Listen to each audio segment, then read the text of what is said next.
visiteurs à Yaoundé, mesdames et messieurs, c'est avec beaucoup de plaisir que je vous retrouve en ce jour particulier, jour de fête pour les travailleurs au Cameroun. Le 1er mai est partout présent. Le 1er mai, avec ses articulations, on a pu assister de façon effective au défilé au boulevard du 20 mai. Les citoyens et autres travailleurs ont pu justement battre le pavé pour manifester leur amour du travail et même parfois dénoncer des conditions de travail difficiles. Ce soir, on va s'interroger effectivement, évidemment, sur le plateau du Grand Soir, sur la véritable signification de cette fête-là au Cameroun, puisque nos équipes sur le terrain ont pu aussi constater une certaine effervescence dans les bars, dans des lieux de réjouissance. Les travailleurs camerounais commencent à se préparer pour une longue nuit. Quelle signification pour le 1er mai au Cameroun? On en parle à l'introduction de ce plateau du Grand Soir. On ira là aussi vers d'autres cieux, d'autres sphères, interroger ce que nous avons appelé le temps du président ou alors les silences du président, puisque on a pu avoir écho de ces quelques pressions sociales qui sont effectivement constatées ici et là en terre camerounaise. On a pu avoir cette incertitude politique qui plane justement lorsque l'on évoque certains aspects liés par exemple à la vice-présidence, liés aux questions de succession au Cameroun, puisque le débat semble véritablement s'enliser. Ce soir, on va s'interroger donc sur ces attentes des populations, mais surtout ces silences du président. Le président va-t-il continuer à observer de façon attentive la scène et à ne pas réagir comme il a habitué justement ses concitoyens, ou alors on peut déjà envisager une prise de parole prochaine du président Paul Biya. On s'interroge et on analyse ce soir sur le plateau du Grand Soir. Lorsque je l'ai dit, j'aimerais tout de suite faire le clin d'œil habituel au partenaire et revenir tout de suite après pour la présentation de ceux qui nous accompagnent.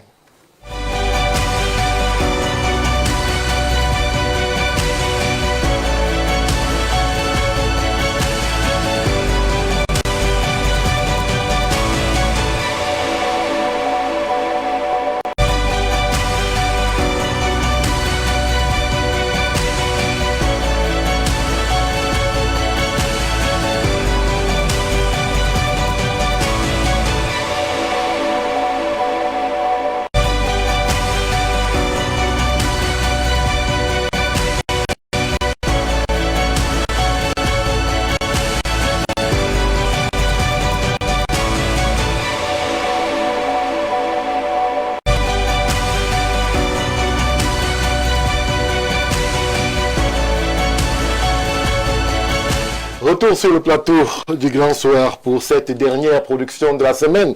C'est un plaisir immense pour nous justement de commencer déjà à compter et à mesurer la présence en ces lieux justement de Monsieur le maire Saint-Éloi Bidon qui, une fois de plus, nous fait l'honneur, mais surtout l'amitié de sa présence. Vous le savez, c'est un homme politique dont la vie compte en terre politique au Cameroun. Monsieur le maire, bonsoir.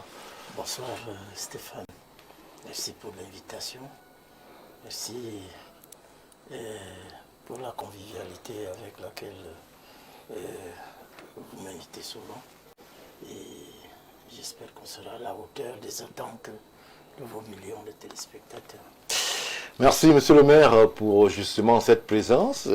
On connaît le malheur qui vous a récemment frappé, ce n'est pas un secret, mais vous avez accepté d'être parmi nous, tant les sujets qui sont effectivement portés à l'ordre du soir sont importants. Merci encore pour la confiance. En face de Saint-Éloi Bidon, nous avons aussi quelqu'un dont la parole s'aiguise et compte désormais en terre politique camerounaise. Le docteur Jean-Moïse Bock nous accompagne une fois de plus. Bonsoir docteur. Bonsoir Stéphane, bonsoir à monsieur le maire et naturellement à monsieur le co-discutant que vous allez présenter tout à l'heure. Bonsoir à tous les Camerounais, bonsoir à l'Afrique et naturellement au monde. Rappelons simplement qu'Info Télévision émet aujourd'hui dans différents canaux, dans différentes latitudes et vu aujourd'hui dans le monde entier, je ne vais jamais cesser de rappeler que c'est pour ma part même un exploit, oui. C'est une ferme volonté du top management de pouvoir porter à la connaissance du monde entier ce qui se passe au Cameroun, Oui. de bien comme de compliqué ou de complexe, mais surtout en bien. Donc, ayant dit cela, je ne sais pas comment je vais dire ce que je m'apprête à dire. On a vu les images dans tout le Cameroun, pour ceux qui ont défilé, qui ont marché. On a vu des zones quand même assez tristes. On ne Bizarre. va pas faire le débat Compliqué. avant qu'il n'ait commencé. Mais Permettez quand même que je vous dise bienvenue, puisque c'était ce que ça. je souhaite dire en passant, parce que je ne vais pas revenir là-dessus. Je veux dire en passant, c'est que quand Oui. on voit la mobilisation nationale, on se dit quand même qu'il y a de l'espoir pour la décentralisation. Oui. Vous croyez que j'allais parler d'autre chose? Merci Jean-Maurice Mbok pour la pirouette. Autre acteur ce soir sur le plateau du Grand Soir, Ibrahim Mariga. Il est homme politique, il est observateur attentif de la société au Cameroun. Bonsoir et bienvenue. Merci Marga, merci pour l'invitation. Bonsoir à mes co-discutants. Bonsoir aux téléspectateurs d'Info TV. Qui monte. On vous l'a dit. Info TV, c'est la fierté aujourd'hui, n'est-ce pas, Ouais. des médias. Parmi les médias du Cameroun, Info TV compte.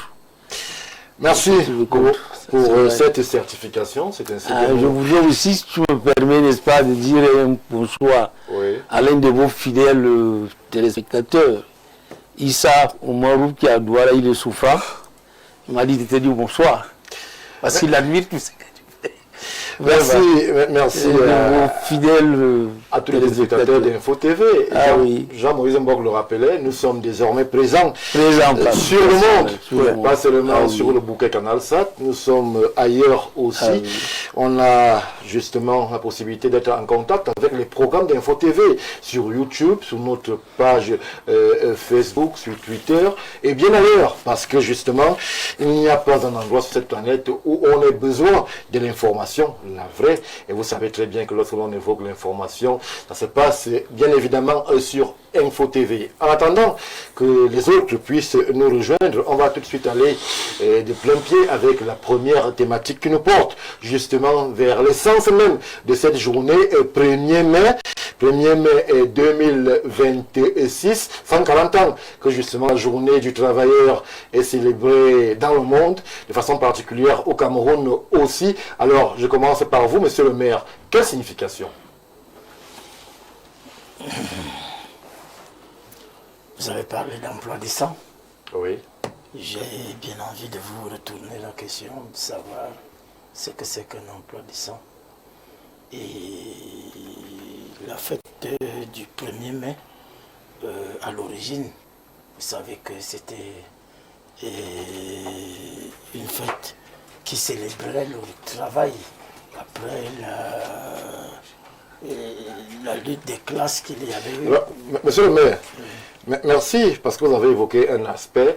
Je vais suggérer à notre réalisation de revenir sur justement le thème qui va meubler nos échanges. On parlait bien du 1er mai au Cameroun. Et on s'interroge sur la signification. On ne peut pas être dans le travail décent et nous poser la question de savoir quelle est la signification. Merci, je connais la capacité de notre réalisation à pouvoir nous conduire justement vers cette réalité-là en mettant justement sur thème. 1er mai au Cameroun, quelle signification? Je vous permets de continuer. Donc, le 1er mai au Cameroun, c'est comme partout ailleurs, hein, c'est la fête du travail. Oui. C'est la fête où on vient célébrer le travail. Quoique au Cameroun, Quel travail? au Cameroun, la spécificité soit... il y a une spécificité. Quand vous regardez le nombre de jeunes qui sont au chômage, quand vous regardez ce qui est pétrade avec les motos, pourtant des diplômés d'enseignement supérieur, quand vous regardez la classe moyenne ici, le secteur privé n'intervient pas. Je crois que le travail aura beaucoup de difficultés. Et même quand on est dans le secteur privé, je ne pense pas qu'on peut parler de travail décent. Oui. En fait, le travail décent, j'entends par travail décent la régularité des salaires, le salaire qui vous met relativement en fonction de votre catégorie dans l'habit du besoin, la durée du contrat de travail, la sécurisation du contrat de travail. Or, au Cameroun, on a bien envie d'ouvrir des boîtes à Pandore où parfois c'est l'État qui a failli. Je pense au cas des employés du personnel civil de la police. Oui. C'est-à-dire les employés de Sacel et de Thales. Quelle est-il arrivé? Il est arrivé beaucoup de bricoles, c'est-à-dire que le DGSN a rompu le contrat de la Sacel et de Thales et a attribué la gestion de l'identification à un opérateur privé qui était Gemalto. Et Gemalto a refusé le passif de la Sacel. Pourtant, le groupe Thales, qui était conduit par le colonel Fabre, en français, et avait laissé toutes les dispositions nécessaires. Bon, on se retrouve avec des gens qui ont travaillé 20 ans, 25 ans, sans être affiliés à la sécurité, à la CNPS, alors que le groupe Fabre avait laissé tous les moyens nécessaires pour qu'ils soient indemnisés et autres. Et aujourd'hui, quand Gemalto est parti, la DGSN a repris le personnel, mais c'était vraiment, c'est un génocide qui se déroule à ciel ouvert. Vous ne pouvez pas savoir combien le chef de l'État a souffert pour donner un emploi aux jeunes, pour trouver un emploi aux jeunes. On a créé des sociétés, la société d'identification qui employait plus de 1000 personnes. Oui. Et toutes ces personnes se sont retrouvées dans la rue un matin, sans salaire, sans prime, sans bulletin de solde, sans rien. Et ils meurent tous les jours. La dernière en date est morte et est en train, elle sera enterrée demain. Donc, je crois que il faudrait que le DGSN, puisqu'il s'agit de lui, humanise ses positions, parce que dans ce secteur-là, quand on a fermé les portes de Thales et autres, beaucoup de personnes ont perdu d'abord leur emploi, ont perdu la vie, et d'autres, il n'y a même pas d'espoir. Et quand ils sont allés se plaindre à l'inspection du travail, c'est des menaces. Je pourrais vous montrer la lettre qui a été adressée aux anciens employés de Thales par le DGSN. C'est pratiquement des menaces, mais toujours est-il qu'ils sont aujourd'hui à l'inspection du travail. Ils n'ont pas de solution. La DGSN, ils n'ont pas de solution et sont voués à eux-mêmes. Merci, monsieur le maire. On va dire que c'est une affaire bien difficile, une affaire camerounaise, où évidemment personne ne comprend rien, mais il faut TV, on va faire le travail qui est le nôtre, puisque les questions là d'investigation, on ira du côté du C, vers qui le doigt accusateur pourrait être pointé, et on va poser peut-être les questions qui dérangent, les questions qui gênent, mais on posera les questions pour que justement on puisse savoir de quoi il en résulte véritablement. Merci, monsieur le maire. Notre élu, ou alors notre acteur, à la base, peut être présent avec nous en ces lieux. Monsieur le maire Niek, je vous prends au pied levé. Je sais que vous avez eu beaucoup de difficultés à pouvoir nous rejoindre, comme c'est le cas à Yaoundé, mais on est heureux de vous accueillir et de vous dire bienvenue sur ce plateau. Stéphane Barga, merci de m'accueillir sur ce plateau. J'ai des difficultés liées cette fois à la pluie. Dans le quartier marron, non. Dans le zone de Kola Famba, où je réside normalement, parce que c'est tellement limitrophe qu'à l'impression que la Yaoundé. Moi j'habite Kola Famba, il pleut énormément là-bas. C'est-à-dire lorsque vous venez de l'IAI qui dépend de Kola Famba. Vous entrez à Yaoundé par Yaoundé 4, c'est la forte pluie. Heureusement, lorsque vous arrivez au niveau de Van par là, c'est pratiquement sec et je suis heureux d'être là.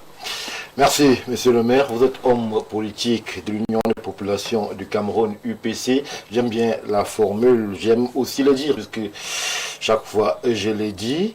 Vous arrivez au moment où justement nous sommes en train d'épiloguer sur le moment, la symbolique de cette journée. On parle là de la fête du travail. Alors, le terme fête pourrait être... Est-ce qu'on fait un travail? Par essence, un travail c'est le labeur. On pourrait dire fête du labeur. Est-ce qu'on fête lorsqu'on est dans le labeur? C'est vrai que vous posez un problème qui est difficile. Dans la voiture, je réfléchissais au thème de cette journée. Travail décent. Je me suis dit, sinon on va en physique, le travail c'est le labeur. Bon, est-ce que on parle de quoi? Du travail ou de l'emploi? En fait, à la fin, je me suis dit, bon, au Cameroun, on a camerounisé tout. Oui. Déjà, ce n'est pas la fête du travail. C'est ça le problème. Ce n'est pas la fête du travail. Ça n'existe pas. C'est la journée internationale de défense des droits du travailleur. C'est pour ça que vous verrez qu'ailleurs, le gouvernement ne se mêle que pour réguler. Mais ici, les entreprises thématisent le thème que le gouvernement a mis sur pied pour... Oui. C'est un peu ça, tout le monde s'y est mis. Il y a quand même une forte prégnance institutionnelle, puisqu'on a vu défiler avec un parterre de membres du gouvernement présents qui applaudissaient chaque fois que les leurs défilaient. C'est ce que j'appelle donc camerouniser une célébration. Ceux qui ont regardé dans les alentours de 14-15 à la place de la République à Paris, il n'y avait aucun membre du gouvernement là-bas. C'est les syndicats qui posent leurs problèmes. Ils posent aux employeurs et au gouvernement. C'est ça le problème. C'est-à-dire, en réalité, le gouvernement doit écouter les plaintes des employés contre leurs employeurs, les plaintes des employeurs contre le gouvernement et les plaintes des employés et employeurs contre le gouvernement ou contre le système. C'est un peu à ça que devrait ressembler la célébration de cette journée. Malheureusement, au Cameroun, il y a un deal. C'est-à-dire, si vous voulez revenir à cette journée telle qu'elle a été élaborée, vous allez vous dégager. Hein. Vous allez dégager et les employés, et les employeurs, et le gouvernement. Vous savez, le grain ça dans la soupe. La journée chez nous, donc, la fête du travail donc chez nous, oui. C'est très camerounais. C'est juste un moment de communion entre à la fois le gouvernement d'une part, les employeurs et les employés d'autre part. Tout simplement. En venant ici, j'ai pris la peine de regarder dans les débits de boissons. Oui. Les gens dansent, boivent. C'est vrai que ça s'organise déjà. Ça ressemble un peu à ce qu'on voit souvent le 8 mars. C'est ce que je vous dis. C'est le 8 mars des hommes. C'est le 8 mars des hommes. En réalité, nous célébrons le chômage. Pas le chômage au sens strict. Hein. Parce que cette journée est fériée, chômée et payée au Cameroun. C'est là-bas. C'est ce que nous on célèbre. Si vous demandez aux gens qui sont en train de boire là, en fait ils boivent parce que le week-end est long. Ils sont très contents, il n'y a pas de problème. Les cas tels que le maire vient de citer là, nous dérangent un peu. Lorsque vous voyez, j'ai vu ce matin, parce que j'ai pris le temps de regarder le défilé. Oui. Vous regardez Eneo, je ne sais pas ce qu'Eneo faisait encore là-bas. J'ai cru en tant que j'étais donné des instructions. Pourquoi on renationalise cette histoire d'électricité? Mais j'ai vu Eneo passer et le ministre de l'eau et de l'énergie applaudir. C'est vrai qu'ils avaient un grand carré. À la fin, non. Vous ne comprenez rien. Vous ne comprenez rien. J'ai vu les entreprises de téléphonie mobile défiler. Tout le monde défiler et chacun applaudit, chaque patron applaudit. Et à la fin, vous allez voir ce soir, je crois que ça va d'ailleurs commencer. Ça commence ici à côté de chez nous, à la mairie Yaoundé 3. C'est la véritable communion entre le personnel et l'employeur, qu'il soit public ou privé. Et c'est l'occasion d'un peu questionner, pour moi, ces dépenses qu'on aurait pu éviter. En laissant les syndicats faire, dire au gouvernement ce qu'il leur reproche. En laissant le délit personnel dire à leur patron ce qu'il leur reproche. Ce n'est pas par là, excusez-moi monsieur le maire, oui, qu'il faut commencer. Par ces syndicats-là, qui sont parfois très proches, je ne veux pas dire intimes. Mais je vous ai dit qu'il y a un deal national, non? Par ces délégués du personnel, qui sont, la plupart des cas, choisis, il faut le dire, par les patrons, parce que si votre tête semble assez contestataire, vous n'avez aucune chance pratiquement d'être retenu comme délégué du personnel. C'est une réalité que l'on connaît dans le milieu camerounais, et ce ne serait pas par là qu'il faut commencer, en mettant les vrais acteurs, justement, là où il faudrait avoir un peu de contestation face aux gouvernants. Stéphane Barre, il ne s'agit pas seulement de contestation. Il s'agit de dénoncer ce qui est contraire aux lois sur l'emploi, notamment le Code du travail, aux différentes, comment vous appelez ça, conventions collectives.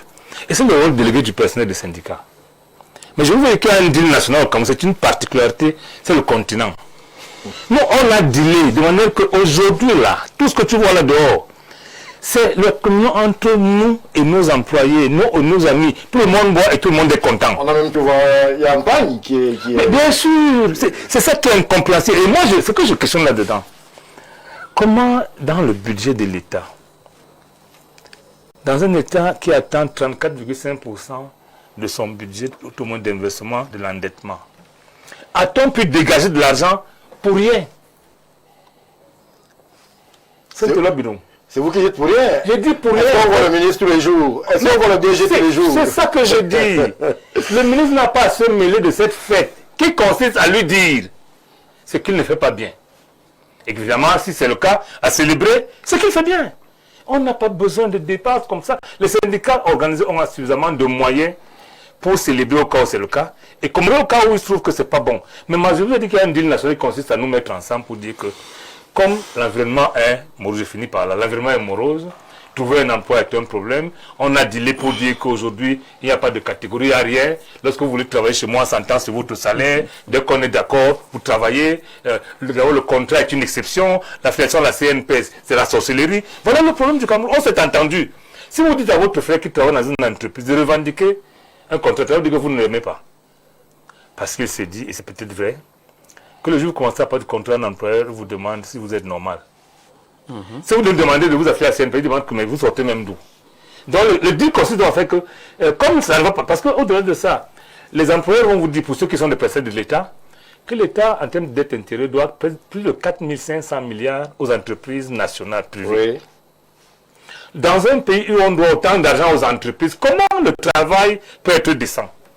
Comment on peut offrir l'emploi décent? Ce n'est pas possible. En réalité, nous sommes dans un deal national qui consiste à nous accepter tel qu'à partager, à communier. C'est vous qui ne voulez pas le faire. Vous êtes un ennemi, tout au moins du gouvernement. Parce que ça menace d'être l'État. Vous êtes au moins un ennemi du gouvernement qui venait gâter cette histoire. Parce qu'en réalité, qui s'est plaint aujourd'hui? On a vu très peu, pour ne pas dire, il n'y a quasiment pas eu de plainte. On a vu des banderoles qui évoquaient tout, sauf peut-être ces plaintes. Stéphane Barga, voilà le problème. Comment nous autres, moi je suis entre autres employeurs aussi, comment je vais venir gâter le deal sur lequel tout le monde est d'accord? C'est-à-dire que non, tout le monde est d'accord. Si vous, en réalité, le 1er mai, le seul moment où l'employé a la liberté de dire à son patron face à face que nous travaillons déjà 16 heures sur 24 heures de 8. C'est ce jour-là de lui dire qu'en réalité nos prix ne sont pas payés, que l'éducation fait ne sont pas payés à la CNPS, ou si l'observation n'est pas à jour, autant de que les impôts et tout. Mais on ne le dit pas. C'est le jour des agapes, malheureusement pour le Cameroun. Et c'est pour ça que j'ai dit, dans un pays où la culture syndicale, ça c'est l'UPC qui parle, l'UPC est la première fille du syndicat. C'est le syndicat qui a donné la naissance à l'UPC. Dans un pays où le syndicat a tout fait, a même presque donné la naissance à l'État du Cameroun. Au Cameroun, on devrait faire mieux. Je dis, lorsque nous autres employeurs, nous autres employés, nous autres mêmes syndicats avons failli, l'État qui est responsable de nous tous, c'est-à-dire, si l'emploi est décent, qui doit se rassurer que c'est décent? Qui est le contrôleur de l'emploi offert par le secteur privé? Qui est le contrôleur de tout ce qui se passe au Cameroun? Qui est le régulateur? C'est l'État. Malheureusement, il y a un deal entre l'État, le gouvernement, les employés, les employeurs, et tout ça, on mange ensemble. On a dit que quelquefois les syndicats sont plus proches du gouvernement que quelquefois certains membres du gouvernement. Et c'est un deal. Qu'est-ce qu'on fait dans ces conditions? Tout le monde est content. Tout le monde est content, et c'est nous qui venons déranger la télé. Elhadj Maïga, alors on semble être dans un jeu où tout le monde semble trouver son compte, mais on sait aussi qu'il y a à écouter justement certains médias, écouter les contestations, les plaintes sur certains espaces, qu'il y a un problème du travail au Cameroun. On parle d'un SMIC à 48 000, on parle justement d'un... Non, un SMIC à double vitesse. Bon, il y a 41 000, 60 000. 72 000. Bon, on va retenir qu'il y a double vitesse sur le SMIC, d'un environnement parfois précaire pour ceux qui ont la chance, j'insiste sur chance, d'avoir un emploi. Ah ouais. Alors, comment est-ce qu'on peut, dans un pareil microcosme, être enclin à aller célébrer, à porter ci et ça, à être heureux, alors que l'environnement, tout ce qu'il y a autour de ce microcosme porte à justement penser le contraire. Ah oui, C'est peut-être un prisonnier qui est heureux. qui est heureux. Libre derrière les barreaux. Parce que ce qui est revenu faire aujourd'hui, pour un rappel historique, cela a commencé, les origines de la fête du travail commencent par une douleur quand même, au 19e siècle aux États-Unis. C'est-à-dire, c'était un mouvement des ouvriers. Et en 1886, vous savez ce qui s'est passé à Chicago, il y a eu des massacres. On a eu à massacrer des ouvriers. Mais les origines, même le 1er mai, est consacré par le gouvernement de Vichy en France, ce qu'on a appelé l'internalisation, n'est-ce pas, de ce mouvement des États-Unis, où les socialistes ont reconnu le 1er mai comme la fête du travail. Ce qu'on a fait, les pays ont pris, ici au Cameroun, je crois c'est en 1973, qu'une loi a fait de cette journée fériée, chômée et payée. Donc vous voyez que nous n'avons pas le temps de... C'est quelque chose qui a commencé par la douleur, des morts. Mais chez nous, Donc, des revendications. Beaucoup de joie. Voilà. Parce qu'il était même pas... C'est ce qu'on On voyait les gens dans les bars avec voilà. des t-shirts. C'est ce que mon ami Yega dit. Au Cameroun, tout est prétexte pour faire de ça une fête. Bien sûr. Quand vous voyez même les fêtes de ce qu'on appelle la journée internationale de la femme, Les droits de la femme. le droit de la femme, C'est devenu la journée des droits des femmes. voilà. Et Quand là, vous bon. voyez tout ce qu'il y a là, n'est-ce pas, la première dame vient, c'est des grands cas. On bloque la présidence, c'est tellement ce qu'on appelle pavoiser des groupes fleurs et tout. Donc, vous voyez ici, l'Afrique et particulièrement le Cameroun, tout est prétexte pour tourner ça, n'est-ce pas, à une diversion du peuple. On vous fait, c'est la fête. Mais véritablement, quand j'ai vu le thème où on parle, n'est-ce pas, de travail décent, commençons d'abord par le respect de l'homme qui travaille, les producteurs de la richesse dans un pays. Oui. C'est ces hommes et femmes que nous voyons. Tu peux être milliardaire, tu construis ton usine, s'il n'y a pas cette petite main-là, ce genre-là, qu'on méprise. C'est-à-dire nous avons un code du travail quand même, parce que c'est ce qu'on dit que le Cameroun a de très beaux textes. Mais appliquer ça Des sur le textes terrain. acceptables. Acceptable quand même, ça c'est vrai. Il y a des textes. Il y a quand même des textes qui C'est existent. Quand vous acceptable. parcourez le code du travail, vous comprenez, il y a des choses quand même. Mais le véritable pour qui applique ça? Ouais. Quand on demande à un individu d'aller lui-même négocier avec le patron, tu es bardé de diplôme, tu viens, le patron te dit, mon ami, dès que tu sors ça, il te dit, mais ça a coûté, mon frère. Ça t'a coûté. Moi, je te donne ça à long terme la terre. Si tu veux travailler, c'est ça. Donc, vous voyez, la protection de véritables problèmes. Accident de travail. Moi, j'ai vu un petit frère que j'ai aidé plusieurs fois. Il s'est fracturé la jambe dans une usine qui est là après, comment on appelle la chenou, au Nanala. Je ne veux pas citer pour ne pas les salir. Mais il est rentré à la maison, resté, il parle là, on dit, il passe toute la journée assis, c'est la douleur qui le fait renvoyer à la maison pour que sa femme masse et tout. Donc, vous voyez un peu, il n'y a pas de protection. Regardez les immeubles que nous construisons, regardez ce genre-là. Ouais. A dit sans rien de protection, on met juste des faux planches blanches, on les tisse comme le truc. Ils sont là perchés en haut, ils travaillent. Si dégringole de là, ils tombent là, c'est fini, l'histoire s'arrête là. Alors, ce sont pourtant ces gens qui sont justement en train de battre le pavé et Malheureusement. de crier, Exactement. de signifier leur joie. C'est eux. Alors, comment est-ce justement le terme psychologique qu'il faudrait employer pour qualifier ces gens malheureux dans leur travail, mais heureux un jour, le 1er mai. Souvenez-vous, n'est-ce pas, dans ce pays, le ministre actuel vous a dit, avec 30 combien de mille 6 000. 36 000. Non, 36 000 à l'époque. 36 000. On peut vivre dans cette ville de Yaoundé. Décemment, il faut ajouter le terme. Décemment. Il est resté. Il est là, non? Celui qui préside jusqu'aujourd'hui. Ça n'a touché personne, ça n'a ému Qu'est-ce que personne. vous vouliez qu'on fasse des ministres, puisque ceux qui sont censés être... Dans un pays normal, Ils sont contents. Vous avez quelqu'un fâché au boulevard où là-bas. sont les syndicats? Mais c'est ce qu'on vous dit, le Cameroun est une curiosité mondiale. Les gens se posent, est-ce qu'il y a même peuple dans ce pays? Parce qu'on va prier. Parce que ce qui se passe, c'est S'il vous plaît, on va prier même la réalisation. De nous montrer le film. De nous proposer Tout le monde est content. quelques images, quelques séquences défilées en filigrane pour qu'on puisse justement voir ensemble si les têtes qu'on a vues là-bas, quelqu'un paraissait fâché. il n'y a Même pas. en dehors de revendication, il n'y en a pas. Et voilà. Les syndicats sont devenus le complice, n'est-ce pas? C'était comme on l'a dit, de l'État, du gouvernement, des patrons. Tu ne peux rien faire en tant qu'employé, quelque part. Jamais. Avant d'y aller, ton patron est déjà passé par là, ou soit qu'il a passé un coup de fil. Tu as donc doit te trouver 3, 4, 35 ans. Tu abandonnes le dossier.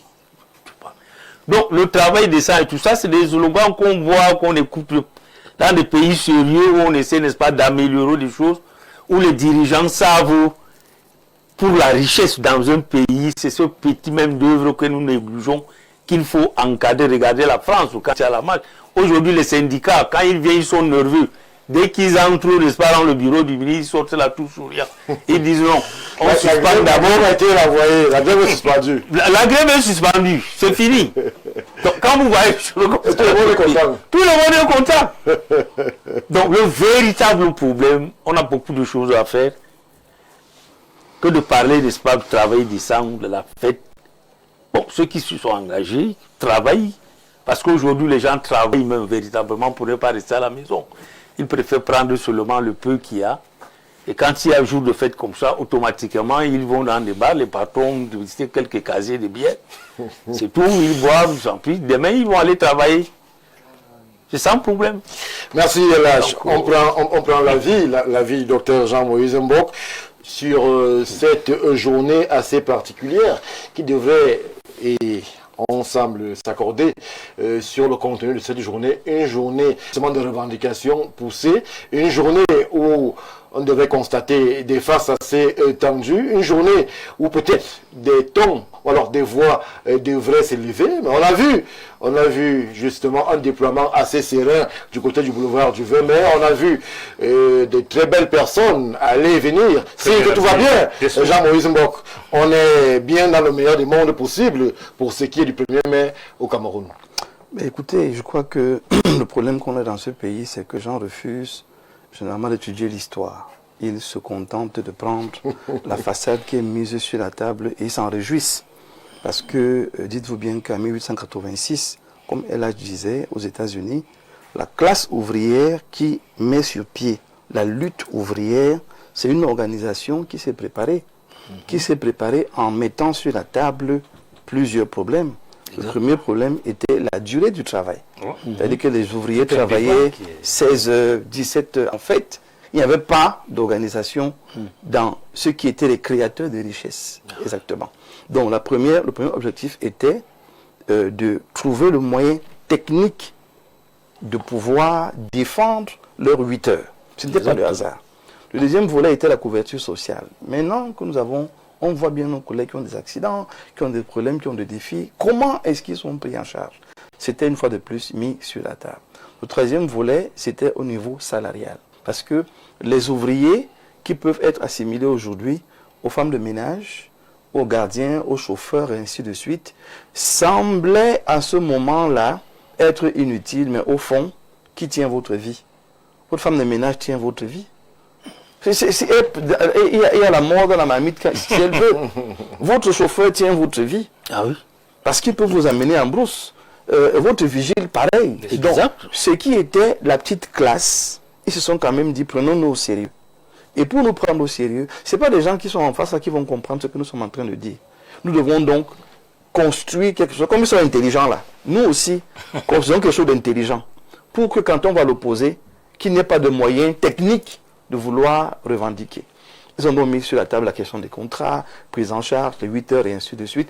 Et dans cette discussion-là, la haute classe, si vous voulez, et les patrons ont estimé que ce n'était pas utile. Ils ne voulaient pas. Ça devient donc la lutte. Parce que le 4 mai, justement, 1886, il y a une rixe entre les ouvriers et la police. Et ça crée des morts.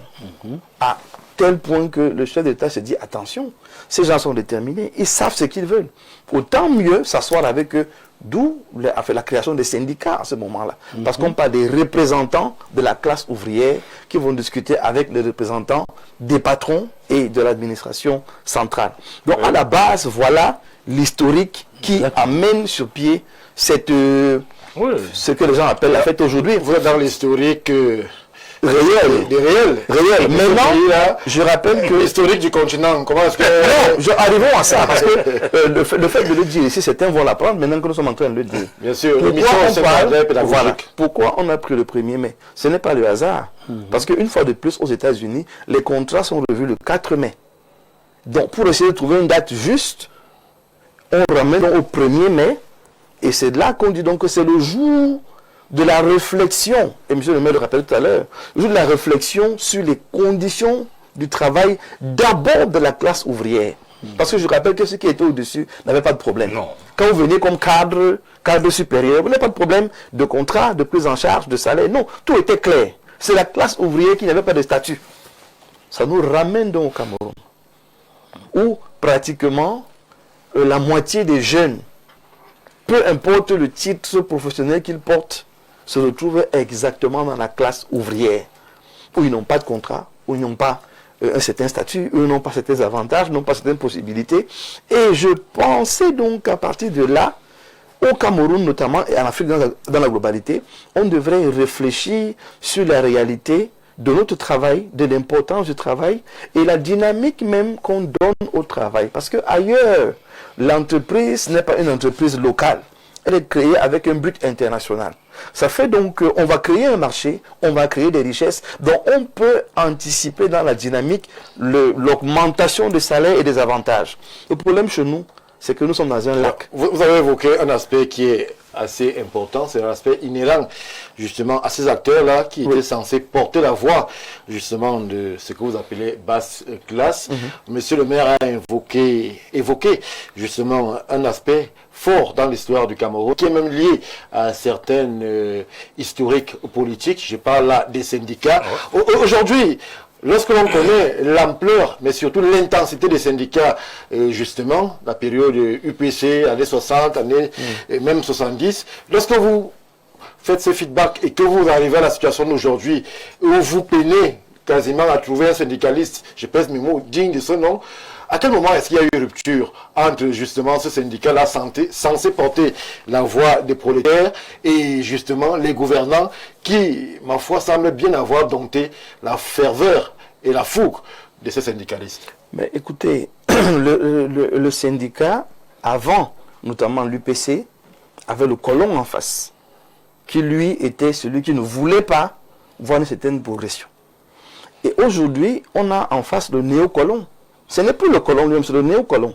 C'est-à-dire que le colon sont différents. Le colon pouvait décider que bon, d'accord, donnons-leur un peu quelque chose.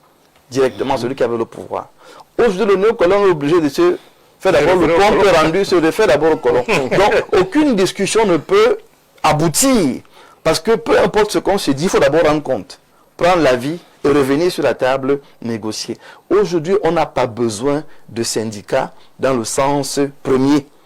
On a besoin de gouvernants qui pensent aux populations. Alors, vous excluez les syndicats et même la société civile de la table de débat? Non, justement, écoutez-moi bien.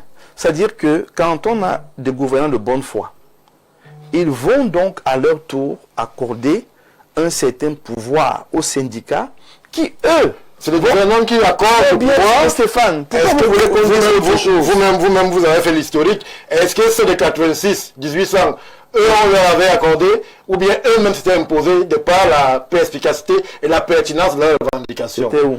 C'était aux États-Unis. Aux États-Unis. Après, on est allé en France. Mais il y a eu l'UPC au Cameroun. Maintenant, nous sommes au Cameroun. Je vous dis donc que le discours de l'UPC est passé parce que tous les Camerounais sont dans l'âme immortelle. Tous les Camerounais se reconnaissent dans le discours de l'UPC. Ce qu'on ne veut plus être comme des chiens à qui on met une laisse et on tire. Non. On veut être des citoyens interdit aux Noirs et aux chiens. Voilà. Donc, c'est qui a choqué, c'est des éléments qu'il faut arrêter. C'est écrit interdit aux Noirs et aux chiens. Voilà. Donc, aujourd'hui, Stéphane, il faudrait que, si on veut traiter un problème du continent, je crois que c'est Elad qui le disait, nous sommes une curiosité planétaire. C'est-à-dire que, quand vous dites au Cameroun, gouvernance, les autres entendent autre chose. Quand vous dites gestion de la fortune publique, les gens entendent autre chose. Quand vous dites gestion des ressources humaines, les gens entendent autre chose. C'est le problème de ce pays. Ce qui fait que nous sommes obligés, et c'est une réalité constante, de pouvoir créer une plateforme de négociation avec des gouvernants, parce qu'on a des gouvernants qui ont estimé qu'ils sont les patrons de tout. Ils sont les propriétaires de tout, et ils décident de tout sur tous. Quand vous entendez ce que monsieur le maire a mis sur la table aujourd'hui concernant la DGSN, mais vous avez la chair de poule. Parce que vous vous dites, mais en temps normal, les gens devaient attaquer la DGSN. Mais ce n'est pas le DGSN. Ils vont attaquer c'est la DGSN. Non, attendez. Ce n'est pas le DGSN, c'est la DGSN. Seulement au Cameroun, l'homme est plus puissant que l'institution. Donc au point où, quand vous dites attaquer la DGSN, on vous dit, hey, pourtant, c'est une structure qui a un responsable, qui n'est pas sa structure à lui. Elle appartient à l'État. Mais quand il n'y a pas un cadre de dialogue négocié, parce que Stéphane, croyez-moi, nous sommes encore à ce stade-là, où il faut négocier, apaiser le gouvernant, lui faire le salamalek, se coucher devant lui, lui dire comment il est le plus beau, le plus grand, le plus fort, et dans sa grande mansuétude et sa miséricorde universelle, il va donc se souvenir un peu de vous et vous accorder un peu. C'est à ça que nous sommes rendus. Que vous le voulez ou pas, il décide de tout. Ils gèrent tout, ils contrôlent tout, ils font tout ce qu'ils veulent. Donc aujourd'hui, le syndicat ne peut pas être un contestataire. Parce que quand vous essayez ça, on vous sert de tout. Vous n'avez plus à manger, vous n'avez plus de facilité, vous n'avez plus rien du tout. Et ça crée un contexte de malaise parce que votre femme à la maison n'est pas là pour entendre vos discours de syndicalistes. Vous devez prendre en charge la maison. La pension des enfants n'est pas là pour entendre vos discours de syndicalistes. Donc vous avez le choix entre... Ils envoient en prison. Bon. Juste pour dire que, Stéphane, nous sommes dans un contexte où nous ne faisons pas comme si nous ne connaissons pas notre pays. Nous sommes dans un pays où, quand vous vous adressez au chef de l'État, rappelez qu'il est le président de la République, chef de l'État, le premier tout, le plus grand, le plus beau, le plus fort, sinon vous regardez mal. C'est le Cameroun. Vous n'avez pas changé ça. Peut-être avec un autre président, ça peut arriver, mais avec lui, c'est comme ça. Bon, pour donc suivre dans un contexte comme celui-ci, vous faites comment? On crée donc un syndicat qui est bien en phase avec les gouvernants, et le gouvernant doit se dire que voilà nos limites. Maintenant, les syndicalistes vont dire au peuple que les gars, allons-y doucement, parce que l'affaire ici, là, ce n'est pas comme on aurait souhaité. Ce n'est que dans ce cadre qu'on peut évoluer progressivement le temps que nos gouvernants apprennent que nos richesses doivent être reparties avec tout le monde. C'est vous qui avez rappelé que le Cameroun est suivi à travers le monde. Oui. Ce que vous dites pourrait être assez caricatural. Je n'ai pas dit grave, parce que vous donnez l'impression que les Camerounais sont des limités du cerveau qui acceptent et se couchent devant tout. Alors qu'on a un peuple qui est reconnu pour sa bravoure et justement sa capacité à être assez contestataire, qui a souvent porté des combats. Comment est-ce que vous parvenez sur un plateau comme celui-ci à dire qu'il faut, pour le Camerounais, le citoyen, le travailleur camerounais, faire des salamalek au patron et lui dire comment il est le plus beau, le plus élégant, comment toute la terre entière se couche devant sa magnanimité, et justement penser que vous, en tant que peuple, vous, en tant que pays, vous, en tant que Cameroun, vous, en tant que travailleur camerounais qui êtes sollicité de par le monde, vous pouvez être respecté. Très bien. À ce niveau, il y a un problème quand même. Stéphane, quand une nation veut le respect, elle le montre. Quand une nation veut autre chose, elle le montre aussi.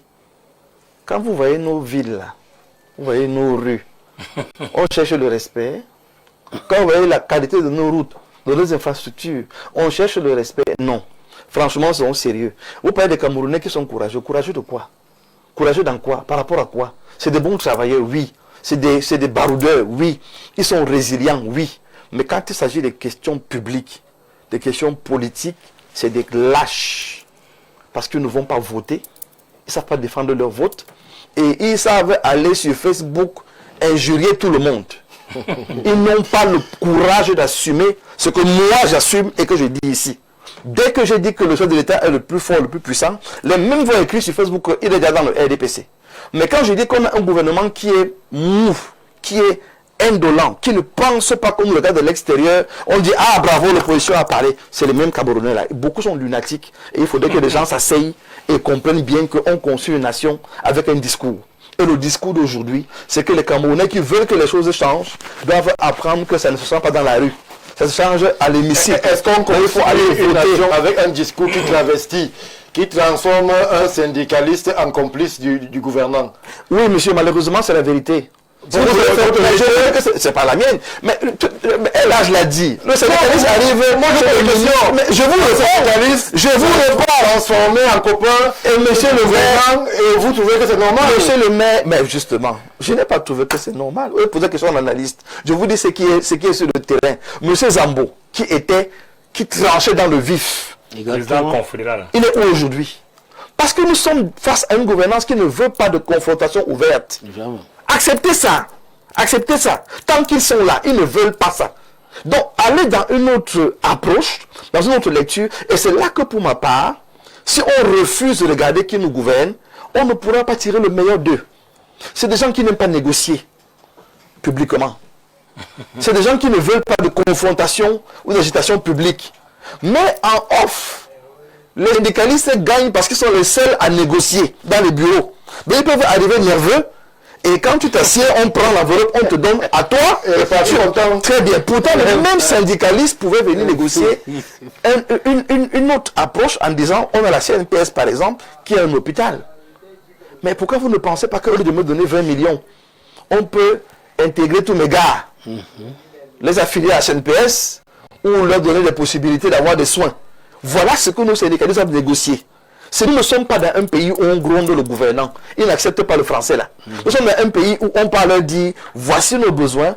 Est-ce que vous ne pensez pas qu'au lieu de dépanner de temps en temps un ou deux syndicalistes, vous pouvez plutôt mettre sur la table une structure qui permet à tous les travailleurs de pouvoir avoir le minimum? On parle de l'affiliation à la CNPS. Vous croyez que si le gouvernement veut le faire, si le gouvernement veut le faire, ils vont le faire. Mais quand M. le maire parle de dépenser inutilement, cet argent-ci, on pouvait l'utiliser pour affilier ceux de Thales par exemple, ou d'une autre entreprise. On pouvait le faire. Ce n'est qu'une question de stratégie, mais aussi de méthode. Acceptons que nous sommes dans un cadre où il faut négocier.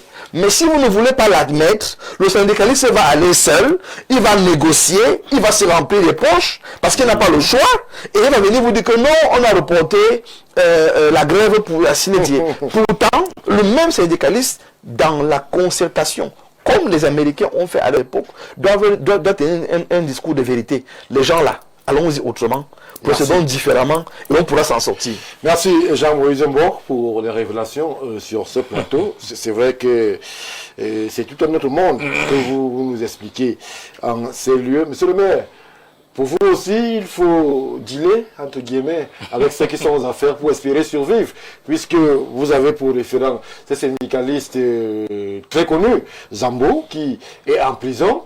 Et aujourd'hui, on se rend compte que la qualité du travail, malgré les discours, malgré justement ces appels et incitations à une meilleure considération eu égard aux travailleurs, on a l'impression que l'atmosphère s'est fortement détériorée et que justement, face à la qualité de la vie, ce SMIC à 48 000, 60 000 pour les plus chanceux, va s'en aller en s'amenuisant. Est-ce qu'on peut bâtir un pays dans de pareilles conditions?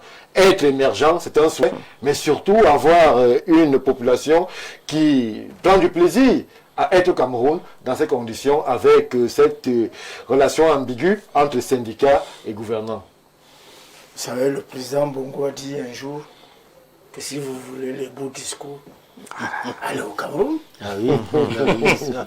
Omar Bongo, faut le dire. Omar Bongo. Très rapidement vous rendre compte qu'il y a un fossé, un océan entre ce qui est dit et ce qui est fait. les syndicats ont vocation à défendre les intérêts de la corporation. C'est ça. C'est-à-dire à venir dire aux gouvernants, voilà ce qui ne va pas.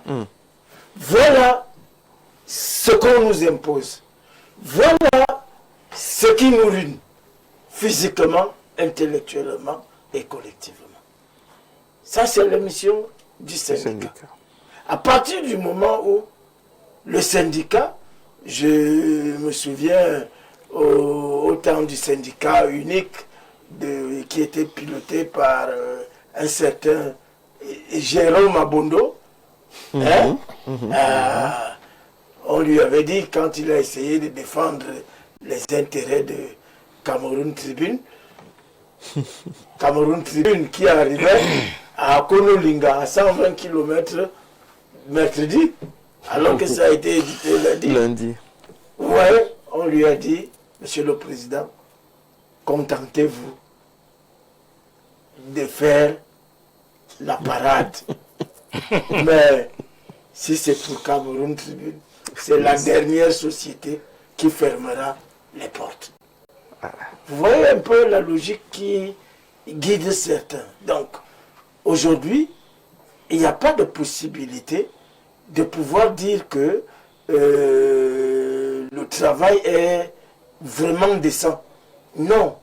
En dehors de l'État qui apporte un minimum de sécurité dans l'emploi, dans la régularité des salaires et dans tout, le reste, c'est de l'insécurité. Vous pouvez me dire comment on fait pour travailler à la CSPH?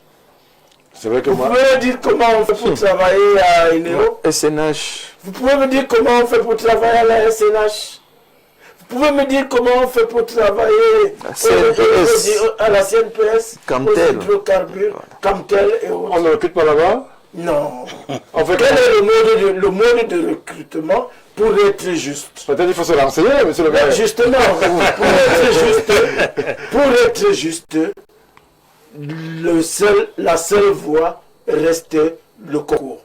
Et la fonction publique est la seule institution qui a accepté de soumettre l'entrée à la fonction publique au concours.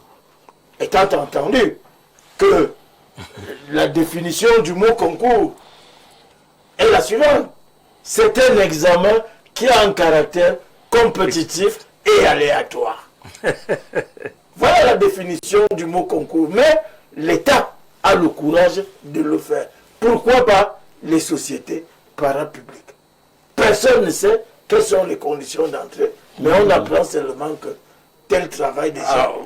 Pourquoi, en fait, la question pourrait être, vous semblez faire une fixation sur ces entreprises.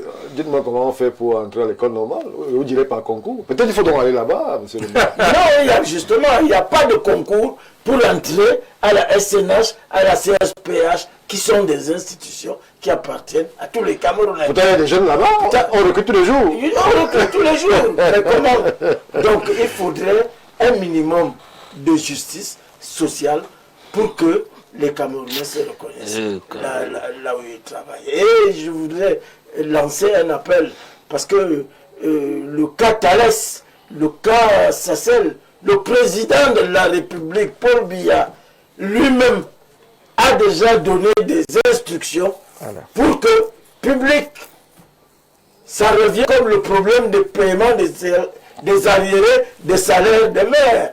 Ah, oh, ça. De 2017 à 2026, le président s'est prononcé publiquement en disant payer les arriérés de salaire des maires.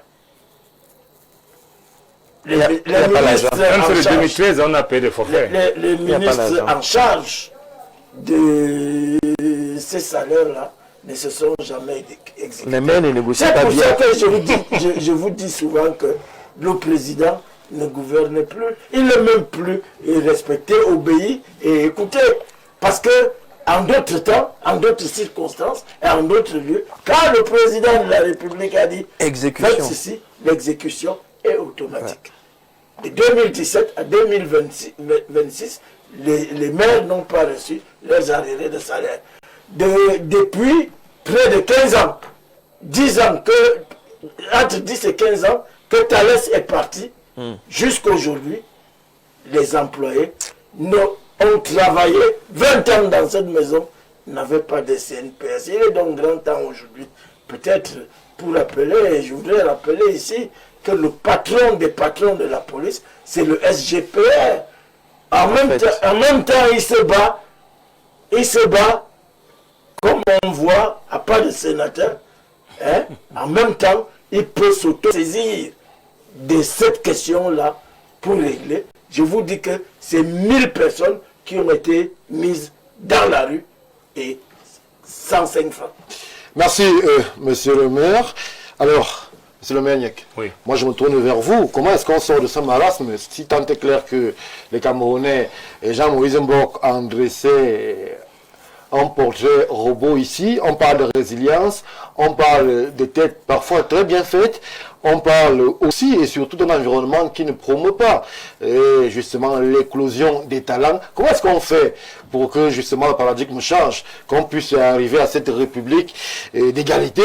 Parce que monsieur le maire me dit avec beaucoup de sourire, et c'est vrai que ça pourrait faire l'objet d'une grande enquête. Comment est-ce qu'on intègre ces sociétés parapubliques là, où justement on voit le temps qui passe, on voit de nouveau des jeunes cadres dynamiques et ces immigrants qui arrivent, mais dont les processus d'intégration sont inconnus du grand public. On peut très bientôt en faire une grande enquête sur Info TV. Volontairement inconnu. Bon, ça c'est vous qui le dites. Monsieur Le le maire, patronyme nous renseigne. comment est-ce qu'on change le paradigme pour que justement les Camerounais puissent se retrouver dans cet environnement du travail où chacun aurait une place et même une chance d'avoir son gagne-pain sans trop se compromettre?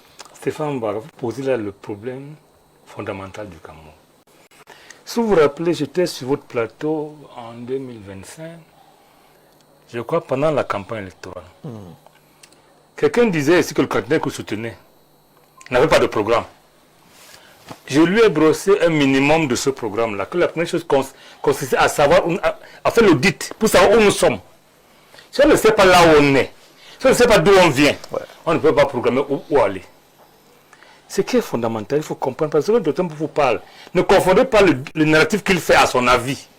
Il vous décrit ce qu'il voit, ce n'est pas son avis. Voilà. Le Cameroun est à l'image de l'UPC. Permettez-moi de vous expliquer pourquoi. Lorsque le colon a eu marre de revendications de l'UPC à 55, il l'a dissous. Lorsque Aïdjo est revenu, il a estimé que l'UPC, les idées sont bonnes, mais les hommes là, je ne veux pas d'eux. Il a créé le parti unifié. En fait, c'est une deuxième forme de dissolution. Parce que l'UPC revient en 62. Hein. C'est la dissolution en 55. En 62, l'UPC le tient officiellement. Mais en 66, je me rends compte que ces gens-là, ils ramènent le parti unifié qui est avec entrée obligatoire. Je passe plus loin. Lorsqu'on revient en 91 et que l'UPC revient, qu'est-ce que le gouvernement fait? Le gouvernement accepte, je ne dis pas comme ça, accepte ceux qui sont, ce que vous l'appelez aujourd'hui modérés, ceux qui acceptent de négocier avec vous la nuit. N'est-ce pas? Il y en a? Mais je vais arriver là. Lorsqu'on est en 2013, en 2012, que le même gouvernement autorise 3 congrès de même parti, le même gouvernement autorise 3 congrès de même parti, qu'est-ce que ça dit? Il fait créer le comité provisoire. Au sortir de cette histoire, on se rend compte que l'UPC va revenir. Ce qu'on fait en 2018, c'est qu'on nomme un secrétaire général à la place de ce que le congrès a décidé en 2017 à créer un bureau officiel. Le ministre n'a pris acte. Comme ce gouvernement n'est pas d'accord, ils nomment leur type avec qui ils font jusqu'à aujourd'hui. C'est visible. Donc, c'est comme ça les syndicats. Chaque fois que ceux qui veulent poser les problèmes sont face au gouvernement, on vous élimine. Pas physiquement toujours. Hein. Soit on vous met en prison pour montrer à votre famille que voilà le type qui compte tous les jours. Là, il ne vaut rien. Parce qu'en fait, on veut humilier la pensée politique. Ça peut être un couple vivre. Couper les films, c'est rien. Je vous dis qu'on veut éliminer la pensée politique. C'est-à-dire, en fait, on montre au peuple que ce type-là, qu'on croyait était trop fort. Le voilà, il n'est rien. On l'a mis en prison, rien ne s'est passé. On est arrivé là. Maintenant, comment en sortir? Ça fait l'objet des programmes politiques de 2025. Voilà. C'est ça le problème. On vous a dit ici qu'il faut faire la refondation de l'État du Cameroun. Exact. Il n'y a rien d'autre à faire. C'est-à-dire, tel que ces partis-là, sur le plan structurel, vont changer, il n'y a pas n'importe qui, ça va se passer de la même façon. Chose, ouais. C'est ça, c'est pas vraiment le président de syndicat. C'est un problème de ministre, ce n'est pas un problème de gouvernement. C'est un problème de structuration de l'État du Cameroun. L'État a été structuré pour remplacer le colon et continuer à le servir. C'est ce qu'on appelle à l'UPC, la souveraineté qu'il faut d'abord conquérir. Voilà le problème. Tant que vous n'avez pas toutes les politiques de votre pays entre vos mains, vous perdez votre temps. Stéphane Bara. Comment pouvez-vous faire une politique monétaire sans avoir votre monnaie? Non, vous ne pouvez pas. Vous ne pouvez pas. Quand vous pouvez avoir votre politique budgétaire en attendant presque la moitié du budget de l'endettement, vous ne pouvez pas. C'est-à-dire qu'en réalité, si vous attendez 30%, 34% de votre budget de l'étranger, de l'endettement, si j'en vous donne pas, faites quoi? Le budget a échoué. Ouais. Voilà le problème du Cameroun. Maintenant, le reste, c'est du saupoudrage. Je vous dis, il faut s'arrêter. Ça déplaît, par exemple. Qui doit s'arrêter? Nous tous. Pour qu'on s'asseye. Pour l'État comme gouvernant? On n'a même pas de choix. On s'assoit. On se demande d'où venons-nous. Tout le monde sait. On vient d'un État qui aurait pu être structuré, mais qui a été véritablement colonisé. Où sommes-nous? Dans une histoire où on continue à servir le long. Quelquefois sans le savoir. Où allons-nous? Dans un environnement où nous devons créer nous-mêmes les conditions de notre propre bien-être. Nous-mêmes. Voilà, c'est le triptyque simple. Qu'est-ce qu'on fait pour ça? Est-ce qu'on va tuer ceux qui étaient là avant? Non. Mais en tout cas, on laisse la nature agir. Pourquoi que Saint Abidoun sera là dans 20 ans en train de parler, tu vois la télé? Non. S'il a la chance, il va regarder. S'il a la chance. Oui. Donc, absolument, nous devons accepter qu'il y ait au départ un moment où on se questionne, où on fait ce qu'on appelle la transition. Ce n'est pas un problème de génération. Hein. Ouais. C'est-à-dire, nous sommes d'accord qu'on part d'un point critique. Pour arriver à un point positif, il faut passer par le neutre. C'est comme la voiture. Il n'y a pas de passage sur la voiture automatique entre marche avant et marche sans passer par le neutre. Le neutre, c'est la période de transition où on prend le temps de rebâtir nous tous et ensemble les politiques de notre nation. Les fondements d'abord. Sans ça, Stéphane Barga. Ceux qui pensent que si Biya part, il y aura changement, non. Ceux qui pensent que si on change tout le gouvernement, il y aura changement, non. Parce que là, on ne change pas une maison qui est pourrie en faisant peinture. Il faut revoir la fondation. Absolument, voilà le problème du Cameroun. Merci, merci monsieur le maire. El Hadj Ibrahim Maïga, on se retrouve avec justement une société pleine d'interrogations. On ne va pas dire dans une route sans direction, mais on semble être contraint à cet arrêt obligatoire, comme dit monsieur le maire, de façon à ce qu'on puisse interroger d'où est-ce que nous venons et où est-ce que nous essayons d'aller lorsque l'on se rend compte que 90% de ce qu'on appelle le travail au Cameroun est quasiment dans l'informel et que justement les acteurs de l'informel sont dans les bars. Ils sont contents. Très heureux justement de... Et qu'à la SNH publique, personne ne sait comment on est accès. Cette situation-là. Alors, comment est-ce qu'on s'arrête? Qui devrait s'arrêter? Pour parler de quoi? Et justement, avec quelle perspective? Vous savez, le Cameroun, j'ai envie de dire quelque chose. Ce n'est pas en changeant Paul Biya ou en changeant quelque chose doit changer. Non. Il faut que le peuple se lève. Se lever ne veut pas dire se lever pour casser, détruire et tout ça, non. Vous parlez même de quoi là? Moi je ne vous comprends pas. Il faut. Vous parlez de changement et vous dites que ce n'est pas en changeant Paul Biya que quelque chose. Je dis, n'est-ce pas? Cette hypocrisie là. Non, en changeant seulement Paul Biya. Non. Vous n'êtes plus là. Non, non, non. C'est pas. C'est comme moi qui C'est vous qui le dites. Non, on ne va pas faire la promotion de la sélection, monsieur le maire. Non, ça n'a jamais été le cas. On ne va pas faire la promotion de la sélection. Vous ne pouvez Monsieur, c'est cette loi. Vous avez suivi ce qu'il a dit, non? Non, de toutes les façons, aujourd'hui, si Paul Biya, c'est Paul Biya qui gouverne le Cameroun. Ouais. Tout à fait. C'est lui qui est le responsable. Le logiciel là est dépassé. Il faille Tout le à changer. fait normal, c'est ce que je t'ai dit. C'est ça que vous devez dire. Oui. On ne parle pas de Non. chacun a son avis. Vous savez, partagez-nous le vôtre. que nous le voulons ou pas, le président Paul Biya là, c'est lui le président. C'est lui qu'on a désigné président de la Cour constitutionnelle. C'est lui qui a été élu par les Camerounais. C'est lui qui est là. Non, c'est celui qui a été élu. C'est par la force qu'on doit aller devant son portail là, le document est là. Non. C'est comme nous l'appelons à une insurrection. Et c'est qu'il va une bonne chose. Tout à l'heure, quelqu'un citait, n'est-ce pas, tous les grades, président de la République, chef de l'État, chef de ceci, chef de force armée. Mais il est responsable de rien quand les choses se passent. Personne n'a jamais désigné que c'est lui le responsable, le président de la République. C'est lui que nous avons élu. Nous ne connaissons pas tout ce monde autour de lui, ministre ou autre. S'il faut désigner le responsable, c'est lui qui répondra devant l'histoire. C'est le président qui tombe bien, qui répondra devant l'histoire. Ouais. Et la On est d'accord. c'est quoi? Mais aujourd'hui, dans ce pays, les gens ont peur de le dire. De dire que c'est lui le responsable.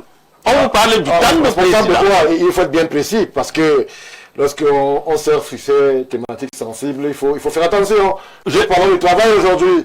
Alors, mais Paul c'est- Biya- Mais si ça ne marche pas, si sur le plan du travail ça ne marche pas, on ne veut pas appliquer ce que le CRS, le code du travail, a au moins donné l'espoir aux citoyens de bénéficier de ça. Si on n'applique pas, qui est chargé de rappeler à l'ordre le ministre du Travail, pourquoi ceci, pourquoi cela? Je crois que c'est le président de la République. À travers quoi? À travers son conseil ministériel, non? Quand vous voyez comment ça se passe dans d'autres pays, vous voyez un ministre venir avec des piles de dossiers. Ça prend des heures où ça se discute. Mais ici, chez nous, on te dit depuis combien d'années le président ne parvient pas à s'asseoir avec ses ministres pour les questionner. Mais il donne des instructions. Qu'on ne respecte pas. C'est là le boulot d'étranglement. Ça veut- On ne l'obéit pas. Qui respecte qui par rapport à tout ça? C'est les instructions du président, qui respecte ça? C'est que le président doit te dire en face, toi, ministre, il te pose la question autour d'une table. Tu crois que son secrétaire général, puis tu ne laisses pas avec le pouvoir renforcer, de discriminer ou de faire ceci? Tu peux le respecter? Alors, ne faisons Vous pas, l'avez quand même suivi? ne faisons pas le deuxième thème avant. Oui, c'est pour te dire, n'est-ce pas? Il y a un responsable. Tout le monde connaît. Et donc, Tout à l'heure, c'est Nyekou, c'est le docteur qui disait, n'est-ce pas? Les Camerounais ont tout abandonné. Qu'est-ce que ce soit les élections? Tu les entends dans des bars, tout à l'heure, là, tu as suivi les gens en train de crier, oh, moi je suis.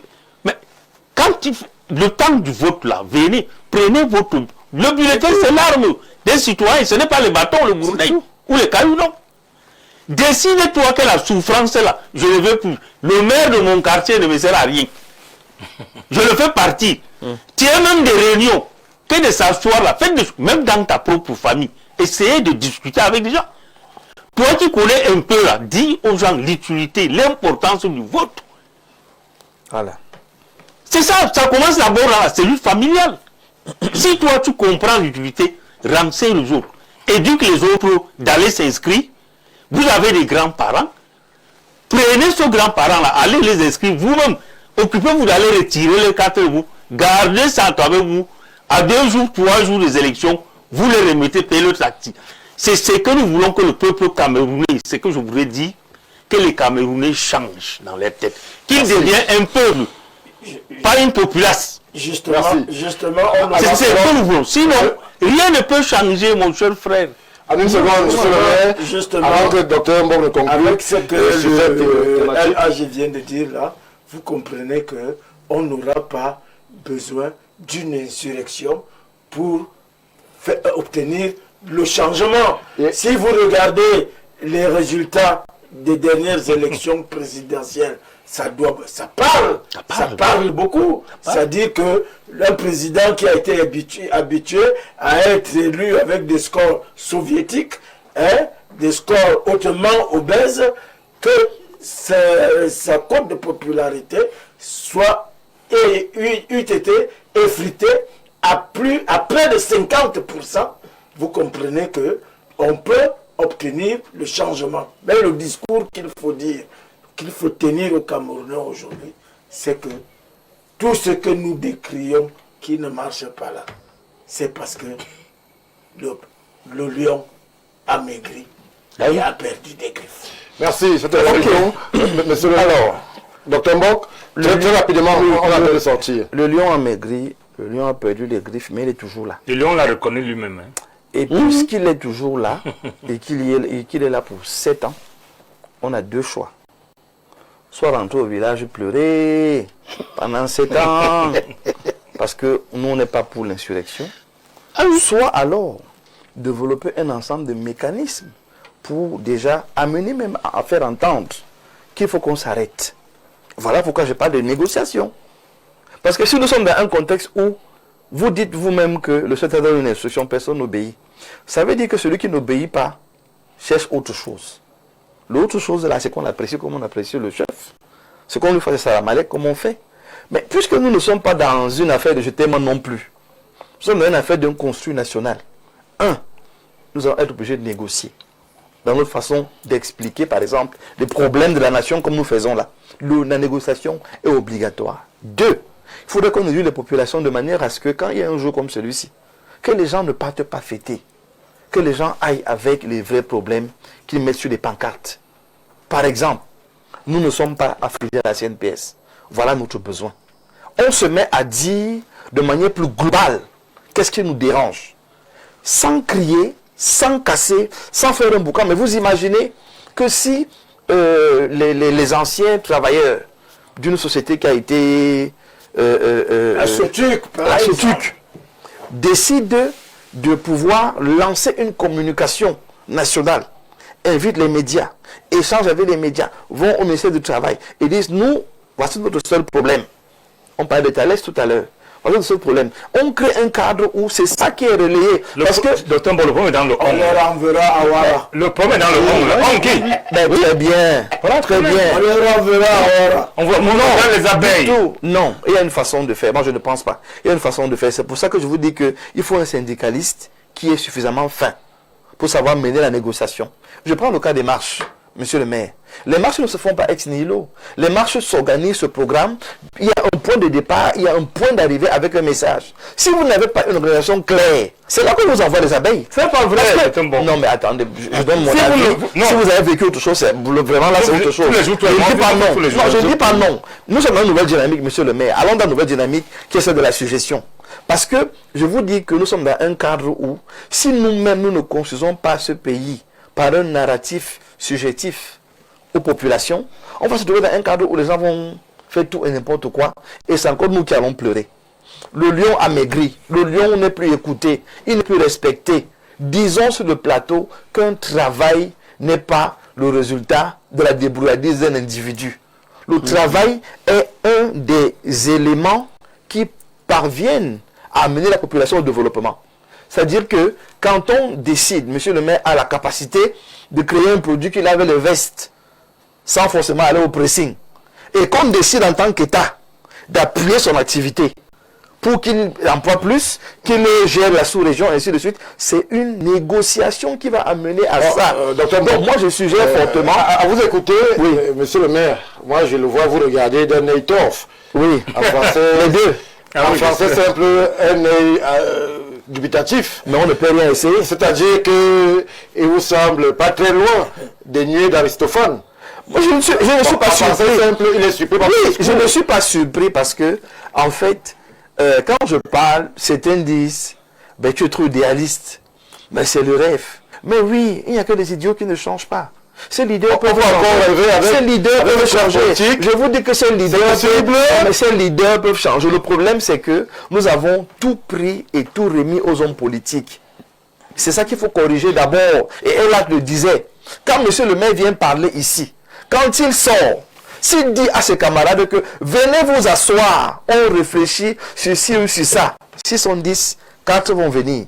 Parce que les 6 autres disent que oh, c'est peine perdue. On ne doit pas dire ça aux gens. Ah oui. Au contraire, il faut mobiliser. C'est maintenant qu'on mobilise avec un discours différent.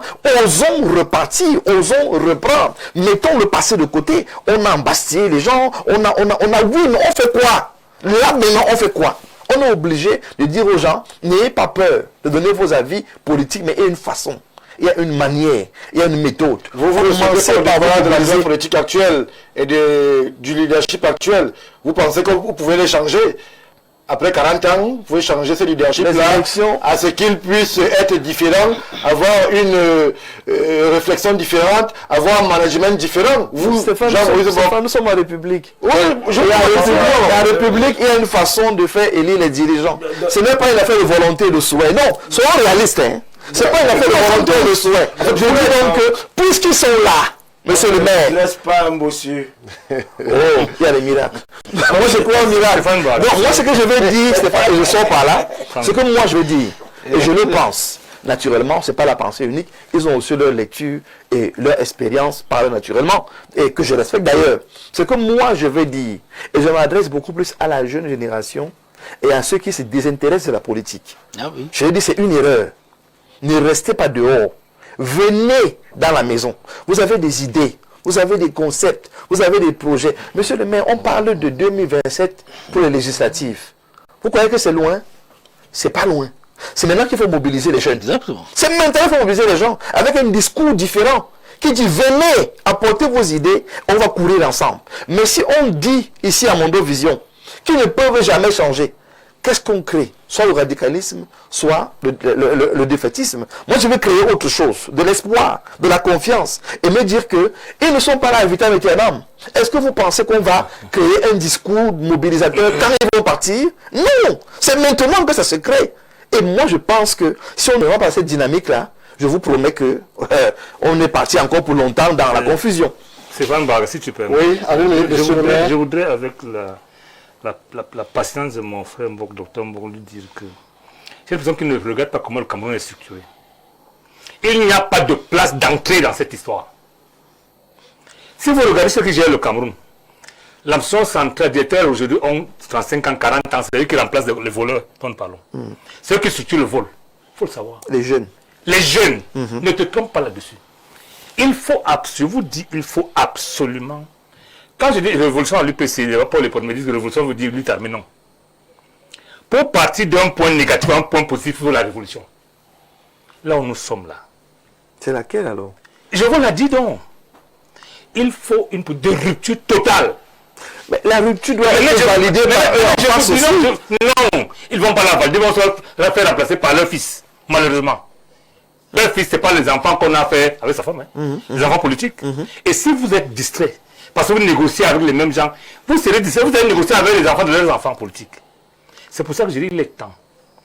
Et ce que je vous dis, 2025 a été un choc. Ouais.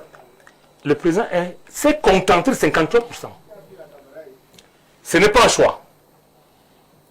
Je pense qu'il s'est rendu compte qu'il ne pouvait pas faire plus que ça. Oui. Et il a dit, les cam, merci pour ça. Ça, c'est mon mot. Il a remercié tous ceux qui ont participé à avoir les 53%. Ça veut dire qu'il faut absolument qu'on sache qu'il faut voter contre. Moi, je vous ai dit, nous avons raté le 12 octobre 2025.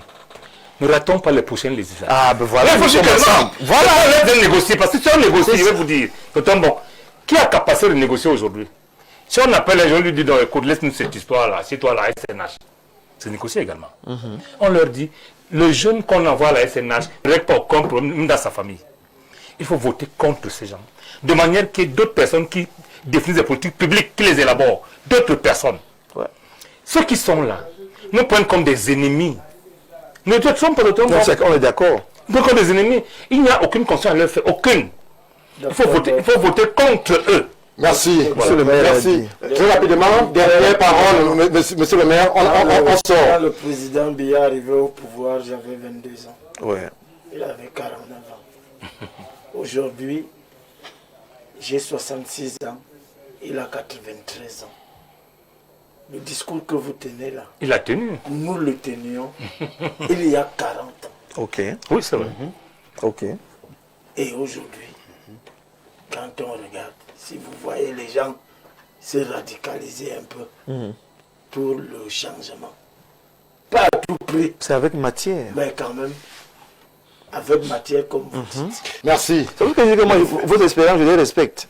Ça arrive, mais aujourd'hui, on voit comment les enfants du lion jouent avec les tests. C'est ça le problème. Merci, monsieur le maire, pour cette sortie que je n'oserais pas répéter ici. En plan, les jeunes tout à l'heure pour justement évoquer ce temps du président avec ses attentes des populations qui montent. A tout de suite.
Retour sur le plateau du Grand Soir, cap à présent sur d'autres sphères de réflexion. On va évoquer justement ces attentes des populations qui, sur certains aspects de la vie publique, s'impatientent et espère un mot ou peut-être un geste fort du président, mais on interroge aussi justement le temps du président et les silences du président, puisque le président Paul Biya a son modus operandi, il a sa façon de faire, il a son style. Est-ce que ce style, je commence par vous, monsieur le maire Niek, est-ce que ce style, lorsque vous observez ces 43 ans de management et surtout les jours, je ne veux pas dire les derniers, les jours, les séquences que nous vivons actuellement, est-ce que ce style du président Biya dans la gestion, ce temps du président, ces silences du président sont encore optimaux, je veux dire, pour pouvoir porter à bien la destination Cameroun? Est-ce qu'il n'est pas temps, ou alors est-il nécessaire qu'il y ait un changement de paradigme dans le management des affaires au Cameroun pour qu'on puisse espérer aller vers cette émergence que beaucoup souhaitent? C'est un bagage. Je voudrais vous ramener à 2011. Rappelez-vous, le président en 2011 n'a eu pitié de personne. Quand il était convaincu qu'il n'y a plus rien à faire avec vous, parce que c'est quelqu'un qui est laxiste par naissance. C'est-à-dire il y a une patience qui frise le laxisme. Mais lorsqu'il est convaincu que ça ne sert plus à rien, il frappait fort. Le président, moi, lorsqu'il a commencé l'opération EPF, je me suis dit, il a commencé le procès lui-même de son propre système. J'avais apprécié, il y en a qui étaient à tête chercheuse, mais il frappait quand même. En 2011, le président continuait à parler, il n'y avait pas d'instruction. Il agissait. Ceux qui l'ont connu avant, que je ne voudrais pas citer, ils me disaient que le président arrivait à vous appeler au téléphone, vous demandez la session d'un dossier au téléphone. Vous êtes ministre, vous appelle.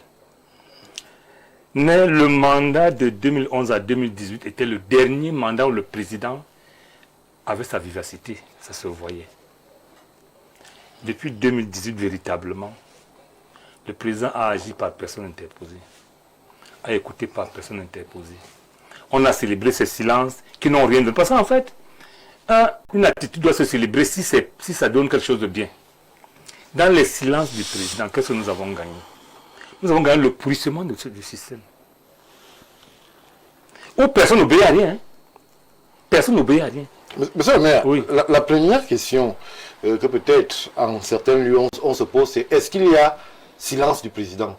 Le silence pourrait être aussi un moyen de communication. Ça pourrait être je ne suis pas d'accord et je laisse faire. Ça pourrait être je suis d'accord. Ça pourrait être je suis d'accord à moitié. J'attends des meilleurs résultats. Est-ce qu'il y a silence du président lorsque vous observez ce management? Stéphane, je vous ai dit que le président décidait quand il se rendait compte qu'il n'y a plus rien à faire avec vous. Ça veut dire que ce n'est pas la première fois qu'ils envoyaient dehors.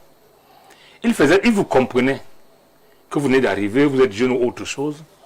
Mais depuis 2018, ce ne serait pas une insulte à lui faire en disant qu'il a agi par personne interposée. Quelquefois, les gens ont agi à sa place. Dans ces conditions, son silence ne nous sert plus à rien. Parce que le silence, c'est quoi en politique? C'est l'observation qui permet de mûrir la réflexion avant d'agir. À l'école de management, on vous apprend que le management, c'est 4 choses fondamentales. Oui. L'information, l'analyse de l'information, la décision et l'action. Entre l'information et la décision, il y a un temps. C'est ce temps qu'on devrait appeler le silence du président de la République. Je suis informé. Mais je n'agis pas tout de suite. J'analyse l'information pour savoir ce qui est faux, ce qui est vrai. Quand j'ai compris, je prends une décision. Après la décision, j'étudie l'impact de la décision. Est-ce que si je fais telle chose, que sera l'impact? Il peut arriver qu'on arrive à la bonne information, à la bonne analyse, à la bonne décision, mais qu'on ne la mette pas en action.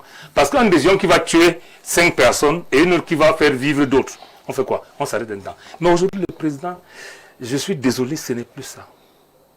Et il faut quoi je le dis? Moi, je le disais pendant la campagne électorale, que je pense que le président aurait pu nous donner quelqu'un d'autre dans sa formation politique. Pourquoi?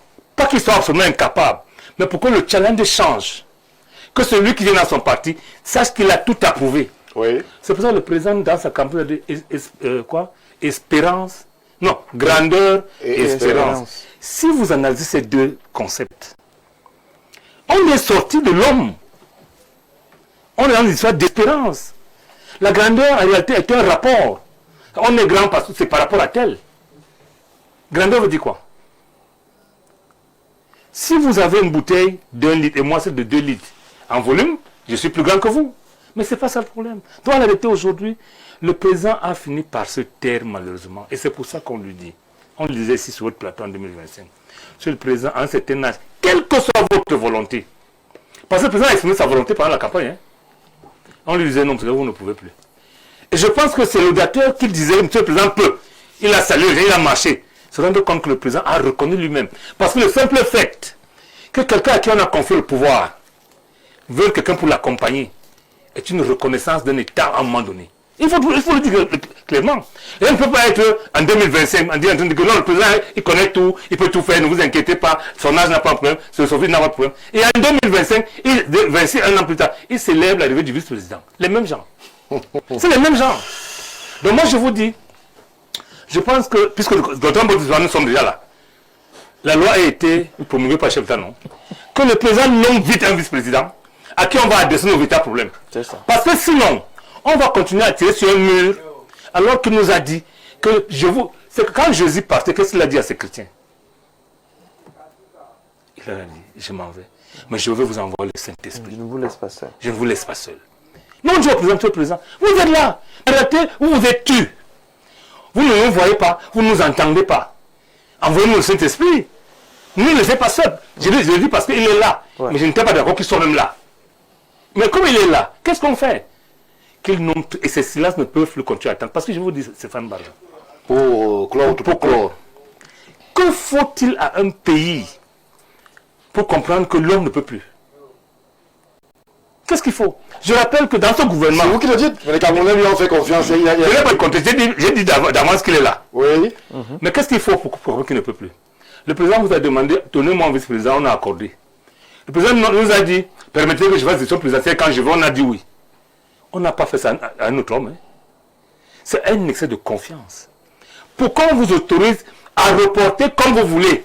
Non, d'abord reporter, ce n'est pas le mot. À gérer le mandat des élus comme vous voulez. C'est extraordinaire. Qu'est-ce qu'il faut de plus en ce moment-là? Le président ne peut pas compter à se taire en arguant de ce silence, non. Ce n'est plus possible, Stéphane Barja. Parce que qu'est-ce qui va se passer? On va arriver où les gens vont dire ce qu'on lit à la CIATV, ce n'est pas vrai, on attend que le président nous dise. Voilà. On va arriver là. Vous imaginez que le SGPR vous dise qu'il vous transmet les ordres du chef de l'État, que les gens vous disent, il y en a qui ont écrit pour dire que ce n'est pas vrai. Ils ont écrit à leurs collaborateurs pour dire n'appliquez pas ça. Vous voulez quoi? On ne peut pas être plus bas que ça. Merci. Il y a au moins 5 morts dans le gouvernement qui n'a pas remplacé. Comment pouvez-vous dire qu'un gouvernement des morts? Il y a eu au moins 5 morts depuis plus de 5 ans. Que faut-il encore pour être changé?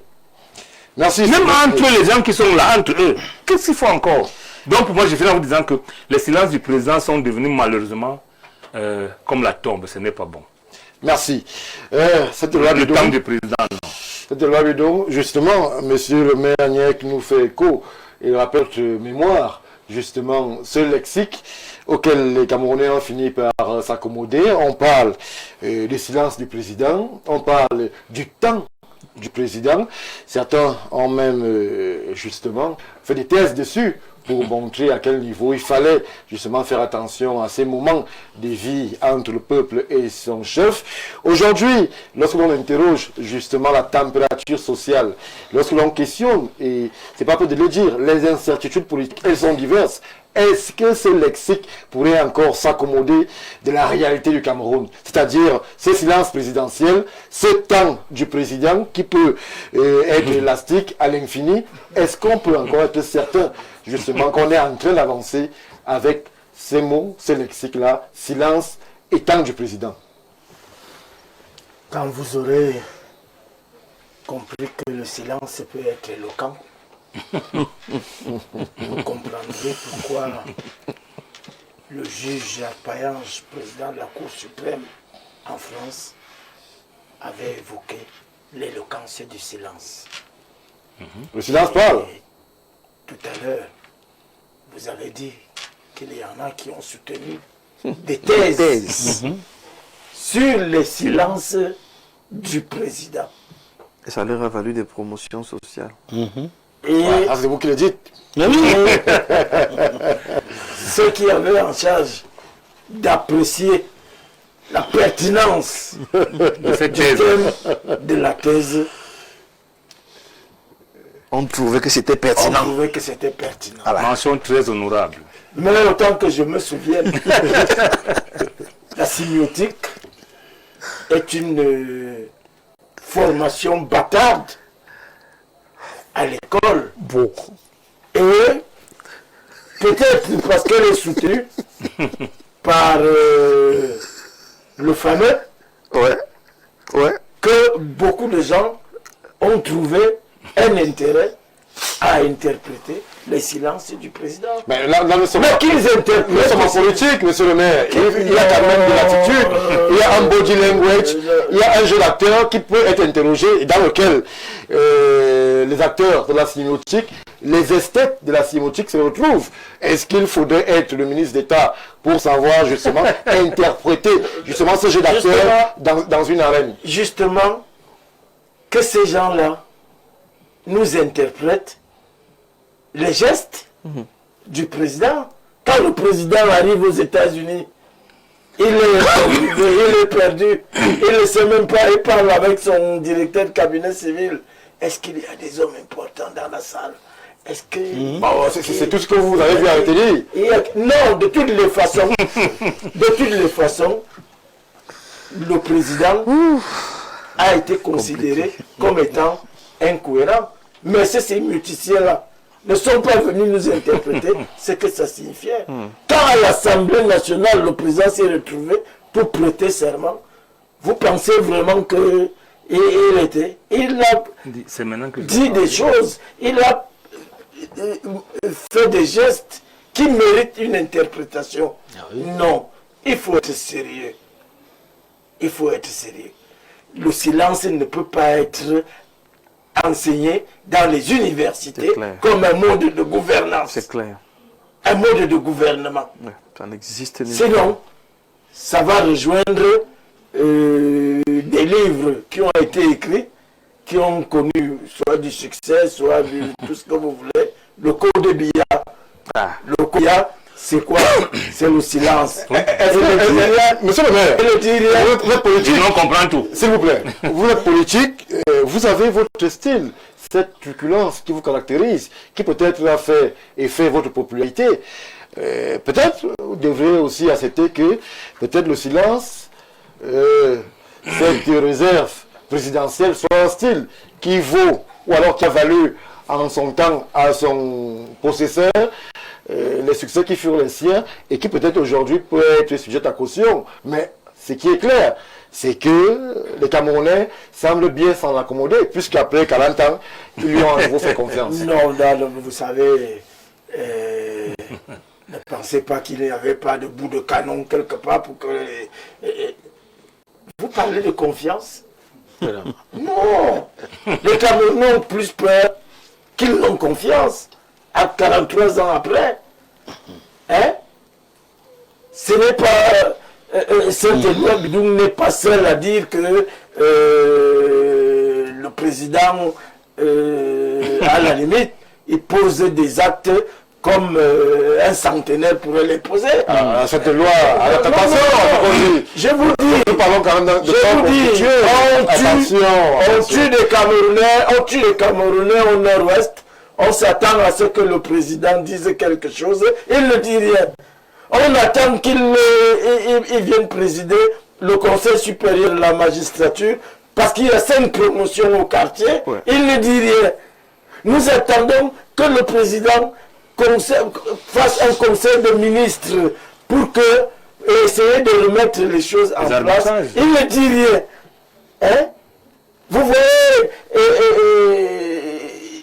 des gens se lèvent, ils prennent des décisions arbitraires et ils prennent des décisions qui n'honorent pas le pays. Le président ne dit rien.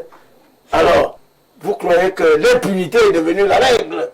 Donc, aujourd'hui, le Cameroun, le président, moi je considère que le président a fait le choix du silence parce qu'il a voulu passer la main à des gens qu'il n'a pas déclarés. Moi, je vous rappelle toujours que le président appelle son épouse depuis le début, Madame la Présidente. Vous êtes directeur de cadre civil Je vous dis qu'il appelle sa femme Madame la Présidente. Allez donc chercher à savoir président de quoi.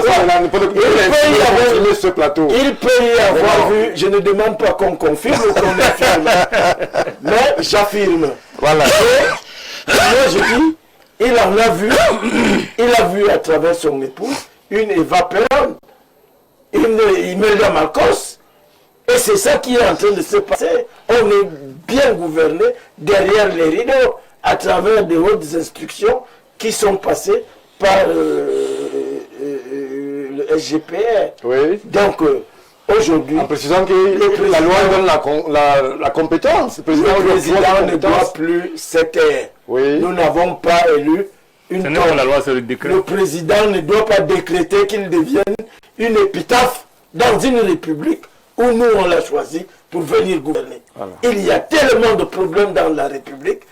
Quand je vois tout le ramdam qu'on fait autour de Georges Gilbert Baolac, au point où un procureur s'auto-saisit de cette question, et quand on voit la vitesse d'exécution, on se dit... Vraiment. Mais faites attention, il y a des problèmes dans cette république. Les Camerounais, des problèmes très sérieux. Voilà. Les Camerounais attendent. Bon, le président a donc opté pour le silence. Reconnaissez que dans les prochains jours, ça peut être d'ici décembre, ça peut être l'année prochaine, ça peut mettre 7 ans, comme le gouvernement a fait 7 ans. Voilà. Toujours, on est dans les prochains jours. Non, je crois que vraiment, si le président a encore un peu d'amour, une cote d'amour pour ces Camerounais qui lui auraient tout donné, mais alors tout donné et qui lui auraient tout pardonné. Merci. Qu'il rende le tablier. Merci, merci Saint-Éloi Bidon. Une contribution parmi les millions qui nous parviennent viennent de retenir, de captiver un peu mon attention. Elle réside dans le lexique, puisque vous n'êtes pas défenseur de la sémiotique. Les Camerounais s'en sont accommodés et en sont même devenus des experts. Le spectateur dit bonsoir Stéphane, le président n'est plus dans le silence, il s'est tué. J'aime aussi donc la différence. Il y a une grande différence. Le président n'est plus dans le silence, mais il s'est tué. Il y a une grande différence parce que en fait, il dit, c'est le président qui dit que je souhaite qu'on retienne de moi celui qui aura apporté la démocratie et le progrès. Donc il fixe un cap et naturellement, il devrait créer une organisation pour y arriver. Maintenant, il s'était en observant, et c'est M. le maire qui le disait, j'observe pour voir à quel niveau on est, pour évaluer, et puis maintenant je prends des mesures s'il n'y a pas une dynamique comme j'attends. Là, le président s'est tué parce que personne ne peut dire ici la dynamique qui a été tracée pour qu'on évolue.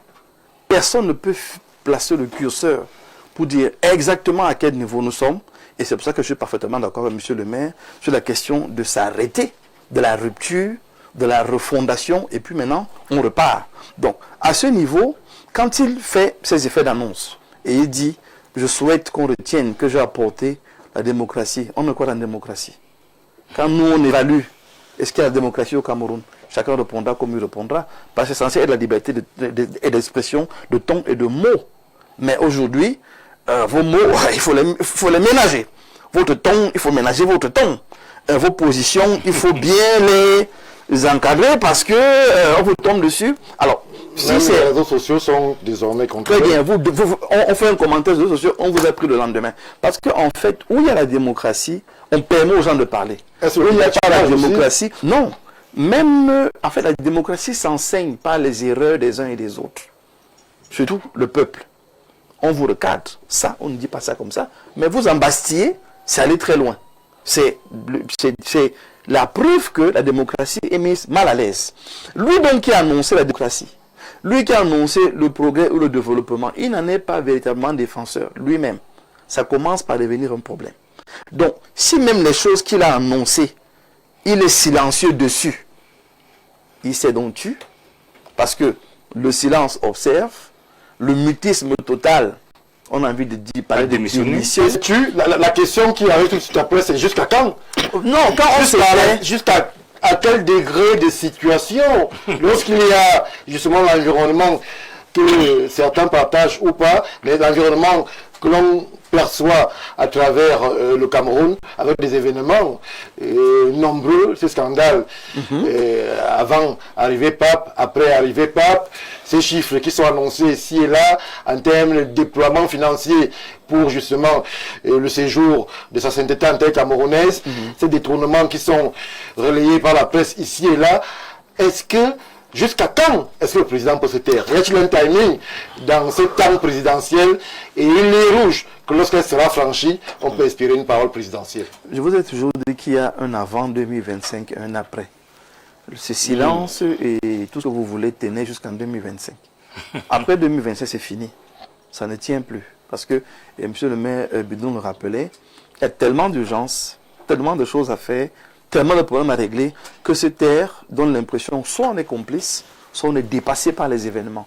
Parce que vous ne pouvez pas me dire que, et M. le maire le rappelait, entre ceux qui sont morts et ceux qui cumulent les fonctions ministérielles, on n'a jamais vu ça. Les par intérim. Pas dans Vous le avez monde. un ministre, si vous n'avez pas le Je dis, giron, vous ajoutez un deuxième. Voilà, nulle part dans le monde. C'est-à-dire que nous sommes dans un contexte où, en fait, et là je le rappelais, c'est une seule personne qui a été élue. C'est M. Biya. Ces ministres et autres, on ne les connaît pas. Dans le sens où ils n'ont pas de compte à nous rendre. Ils lui rendent des comptes à lui. Et c'est lui donc qui est censé nous défendre, nous le peuple. On ne serait pas en train de crier comme nous crions ici s'il avait pris les mesures qu'il devait prendre en tant que chef de l'État. Et de dire, ça ne marche pas, ça ne va pas, et il faudrait que ça change. Quand il dit le 6 novembre qu'il nous a entendus, et il restait silencieux, c'est bizarre. Quand il dit qu'il a suivi nos griefs, nos peines, dans le tout prochain jour même, là, soyez rassurés, je vais arranger les choses. Il ne fait rien, c'est bizarre. Ça fait Le 10 exactement février, 121, 124 jours. Hein. le 10 février, il vient encore C'est enfoncer le le de l'année. clou. Il vient enfoncer le clou. En disant que ce n'est même pas seulement les ministres, hein. C'est que même les DG jeunes, échauffez-vous. Mais Stéphane, quand on se chauffe pas de 90 minutes, on se chauffe pendant 120 jours. Mais on va entrer au stade à laquelle on sera déjà mort. C'est-à-dire qu'on sera tellement échauffé que... Bah, alors vous voyez que ce discours ne tient plus. Et il faudrait que... Et là, je suis d'accord avec la révolution de M. le maire. C'est qu'il faudrait que les... Moi, je les appelle les sorciers de la République et pas les griots. Ils sont dans les urnes, on s'entend. Non, j'ai dit la révolution même dans la façon d'exposer les réalités sociales. On ne peut pas dire au chef de l'État aujourd'hui que votre silence, que vos silences sont le bonheur pour le Camerounais, sont éloquents. C'est être méchant. Donc, vous voyez que la rupture commence même par la façon de conseiller le président de la République. Que, Excellence, ici vous devez parler, ici vous devez agir, vous devez dire quelque chose. Les enfants sont Divine Barga, bébé Matisse, on peut les citer à l'appel, on assassine les femmes à gauche et à droite, on viole, on détruit, il y a silence total du chef de l'État aux différents préfets, sous-préfets, gouverneurs, personne ne parle. On se dit, mais nous, on a fait quoi pour mériter ce genre de silence et de mutisme? C'est nous qui le sait, ou alors c'est nous qui sommes obligés de suivre son rythme. C'est vous qui l'avez Il y a aussi. une erreur. Ben, je dis donc qu'il y a une erreur. Et si n'a pas compris l'erreur, nous disons aujourd'hui que ces silences ne servent à rien. Les griots autour de lui ne sont que des méchants parce qu'ils ne pensent à eux, ils ne pensent pas au peuple. Et troisièmement, il faudrait qu'il y ait un mouvement dans la République pour quand même nous montrer que on n'est plus dans les réalités d'avant. Parce que vous gardez les mêmes gens qui ont frustré les Camerounais, qui ont fait que vous ayez un score qui a chuté à ce point. Vous gardez les mêmes, ça veut dire que vous êtes d'accord avec eux, vous les encouragez même, vous les félicitez en les maintenant à ces endroits, vous attendez qu'ils fassent différemment. Non, c'est pas possible. Ce silence donc, ce n'est plus de silence, il s'est effectivement tué, maintenant qu'il nous démontre le contraire. Merci Jean-Maurice Mbok. Autre réaction, je précise qu'elle nous vient de Côte d'Ivoire, celle-là. Stéphane Barga, bonsoir. Peut-on imaginer un pays sans conseil des ministres hebdomadaire Le Cameroun est le seul pays africain où il n'y a pas de conseil des ministres hebdomadaire présidé par le président de la République. Peut-on imaginer une télévision sans conférence de rédaction? Le Cameroun ressemble à un navire ivre et en perdition. Là, peut-être vous avez exagéré, cher Udne Kwedi, mais on vous laisse libre de vos propos. Eladj, alors, aujourd'hui, que les Camerounais s'en sont réduits à espérer un signe, un geste, peut-être un battement de cils du président, on peut véritablement s'interroger où est-ce qu'on va. Est-ce que ce management peut permettre à ce que les objectifs que le président s'est lui-même fixés, parce que c'est lui qui a validé le concept d'émergence. Vous connaissez la date, 2035. Il a même mis un contenu. Hein. C'est lui, il a mis du contenu. Il a, justement, lors du récent contrat avec le peuple, évoqué la grandeur. C'est ça. L'espérance. Ça veut dire quand même que le président a fait des projets, a fait des propositions, le peuple a validé. Aujourd'hui, c'est silence étant du président. Avant d'arriver là, souvenez-vous, quelqu'un a parlé là. Il a dit qu'il aimerait qu'on retienne de lui celui qui a apporté la démocratie et la prospérité. Souvenez-vous à l'Assemblée, pour la prestation du serment, Kabaye Djibril a posé, Monsieur le Président, la démocratie, nous l'avons. Comme lui, il est toujours nommé là-bas, il trouve qu'il y a la démocratie. La prospérité, nous l'attendons. C'est ce qu'il a dit, non? Oui. Tous les prévarications ont applaudi. Curieusement. Il y a le gars président en face, il lui a dit ça. Trouvez Kabaye Djibril qui est parti, posez la question si le Cameroun à nos jours est prospère. Les Camerounais sont prospères. S'il est même démocratique, il aurait notre réponse. On est d'accord. Le silence dont vous parlez, que les Camerounais, la plupart, les intellectuels entre guillemets, ont accepté que oui, le président peut rester silencieux, il a son temps, parce qu'il a parlé de deux choses. Le silence et le temps du président, qui n'est pas le temps du peuple. Oui. J'entends les intellectuels dire ça sur le peuple qu'il a eu pourtant. Voilà. Tu peux dire un truc comme ça à Trump, que Trump a un temps, ou à Sarkozy, comment on appelle Macron. Qu'il a un temps. C'est du truc chaque pays a ses réalités. C'est eux que nous copions, non? C'est eux nos maîtres. Et c'est le meilleur élève de la France. Hein? Non, moi je suis esclave de personne. Mais nous avons quand même quelqu'un qui a reconnu être le meilleur élève de la France. Mais qui essaie de faire comme eux? Tu vois Macron rester un seul instant. On dit même seulement qu'un enfant est tombé dans un trou en France. Tout le gouvernement bouge. On est d'accord? Mais tout ce cas de détournement, il y a une dame, paix à son âme, la doyenne de l'Assemblée qui avait dit scandale, le pays des scandales à scandale. Ouais. Le président restait tranquille. Pas d'arrestation, pas de tout. Pour un chef d'État dans une république qui sait qu'il est élu, véritablement élu par le peuple, pour une durée déterminée de 5 ans, 7 ans, et qu'il doit rendre compte, est-ce qu'il peut avoir le temps? C'est où, moi je dis toujours que le président peut bien justifier, n'est-ce pas, bien nous reconnaître ce que nous disons toujours, en dehors de peut-être 80. Après la première élection, après le départ de l'Aïdjo, le président Poulbier n'a jamais été élu par le peuple camerounais. Alors, c'est le mépris, ou peut-être par les 2 millions ou les 3 millions de Camerounais, supposés être inscrits, qui votent pour lui. Parce que ça ne s'explique pas qu'un chef d'État reste silencieux devant des cas aussi graves dans une république. Ce n'est pas son problème. Catastrophe des écarts. Ce n'est pas son, il ne parle pas, il ne se déplace pas pour aller. La seule fois qu'on l'a vu, c'est le tour de Sam. Bankolo. Sam. Le tour.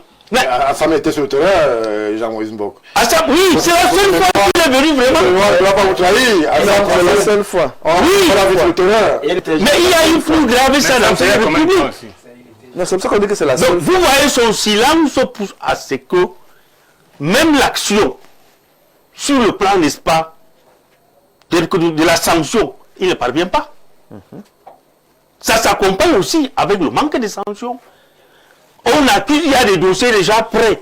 Ce même ministre, lors des élections, on les a vus aller distribuer des centaines de millions chez eux. Ils font des paris de 2 millions de ceci, ils financent. Ils ont eu cet argent où? C'est une interrogation. C'est une interrogation. Non, ce même ministre qui... Vous allez clore votre propos, Eladj, puisque le temps est... J'ai dit, n'est-ce pas, le véritable problème, un président là, qui sait qu'il est élu, qui doit rendre compte dans 5 ans, dans 7 ans, n'a pas le temps d'une silence. Merci. Il est au travail, activement au travail pour justifier. Merci. Deux choses. Eladj. 30 secondes. secondes. On a deux problèmes dans ce pays. Un, les députés ne nous aident pas. Deux, les institutions sont en dessous des hommes. Le jour où elles vont être au-dessus des hommes, on aura une différence. Merci. Monsieur le maire, en 30 secondes. Je ne prendrai pas 30 secondes pour expliquer les choses simples. De toutes les façons, aujourd'hui, à la place du silence, que le président, s'il veut même, il nomme son épouse. Mais qui nomme quelqu'un? S'il veut, Oui. Pourquoi raison? il nomme son fils. S'il veut, il nomme un autre de ses fils. Mais là, Il faut quelqu'un. il faut quelqu'un. Merci. Merci. Sinon, le bateau Cameroun va se noyer. Merci Saint-Éloi. On va dire que le bateau Cameroun n'est pas en train de se noyer. On va écouter vos propositions, bien évidemment. Pour ce qui est de la suite de nos programmes, chers messieurs, chères dames, chers téléspectateurs d'Info TV, puisque nous sommes arrivés à conclusion de cette super production de votre programme Le Grand Soir, dans 8 minutes, Mildred Fongue sera là pour justement le déroulé de l'information en langue de Shakespeare. Le Cameroun est un pays en pleine ébullition. La Confémène s'achève aujourd'hui. Le Cameroun a pris la présidence pendant 2 ans. Le ministre, professeur Laurent Serge Etundingwa, a d'ailleurs été plébiscité quasiment par ses pairs. On va évoquer ce grand sujet d'actualité qui honore véritablement le Cameroun lors de cette édition et même la suivante, puisqu'à 20h, Théophile Ganebia sera là aussi, lui aussi, pour l'essentiel de l'actualité en langue de Molière. Ne ratez pas et soyez attentifs à votre rendez-vous de 21h où justement la rédaction, les équipes d'Info TV auront le privilège d'accueillir l'homme politique Abel Elimi Lobé en nos studios, justement de retour de sa tournée américaine. Abel Elimi Lobé sera là justement pour un compte rendu, pour un message très certainement et pour peut-être des avis sur les grands problèmes de la République. Ne manquez pas le rendez-vous 21h. Il sera en compagnie d'Adège Yougeng pour justement l'accompagner lors de cette sortie. Vous êtes sur Info TV, mesdames, messieurs. Merci encore d'avoir abondamment réagi à ce qui était dit sur ce plateau et très bon début de week-end.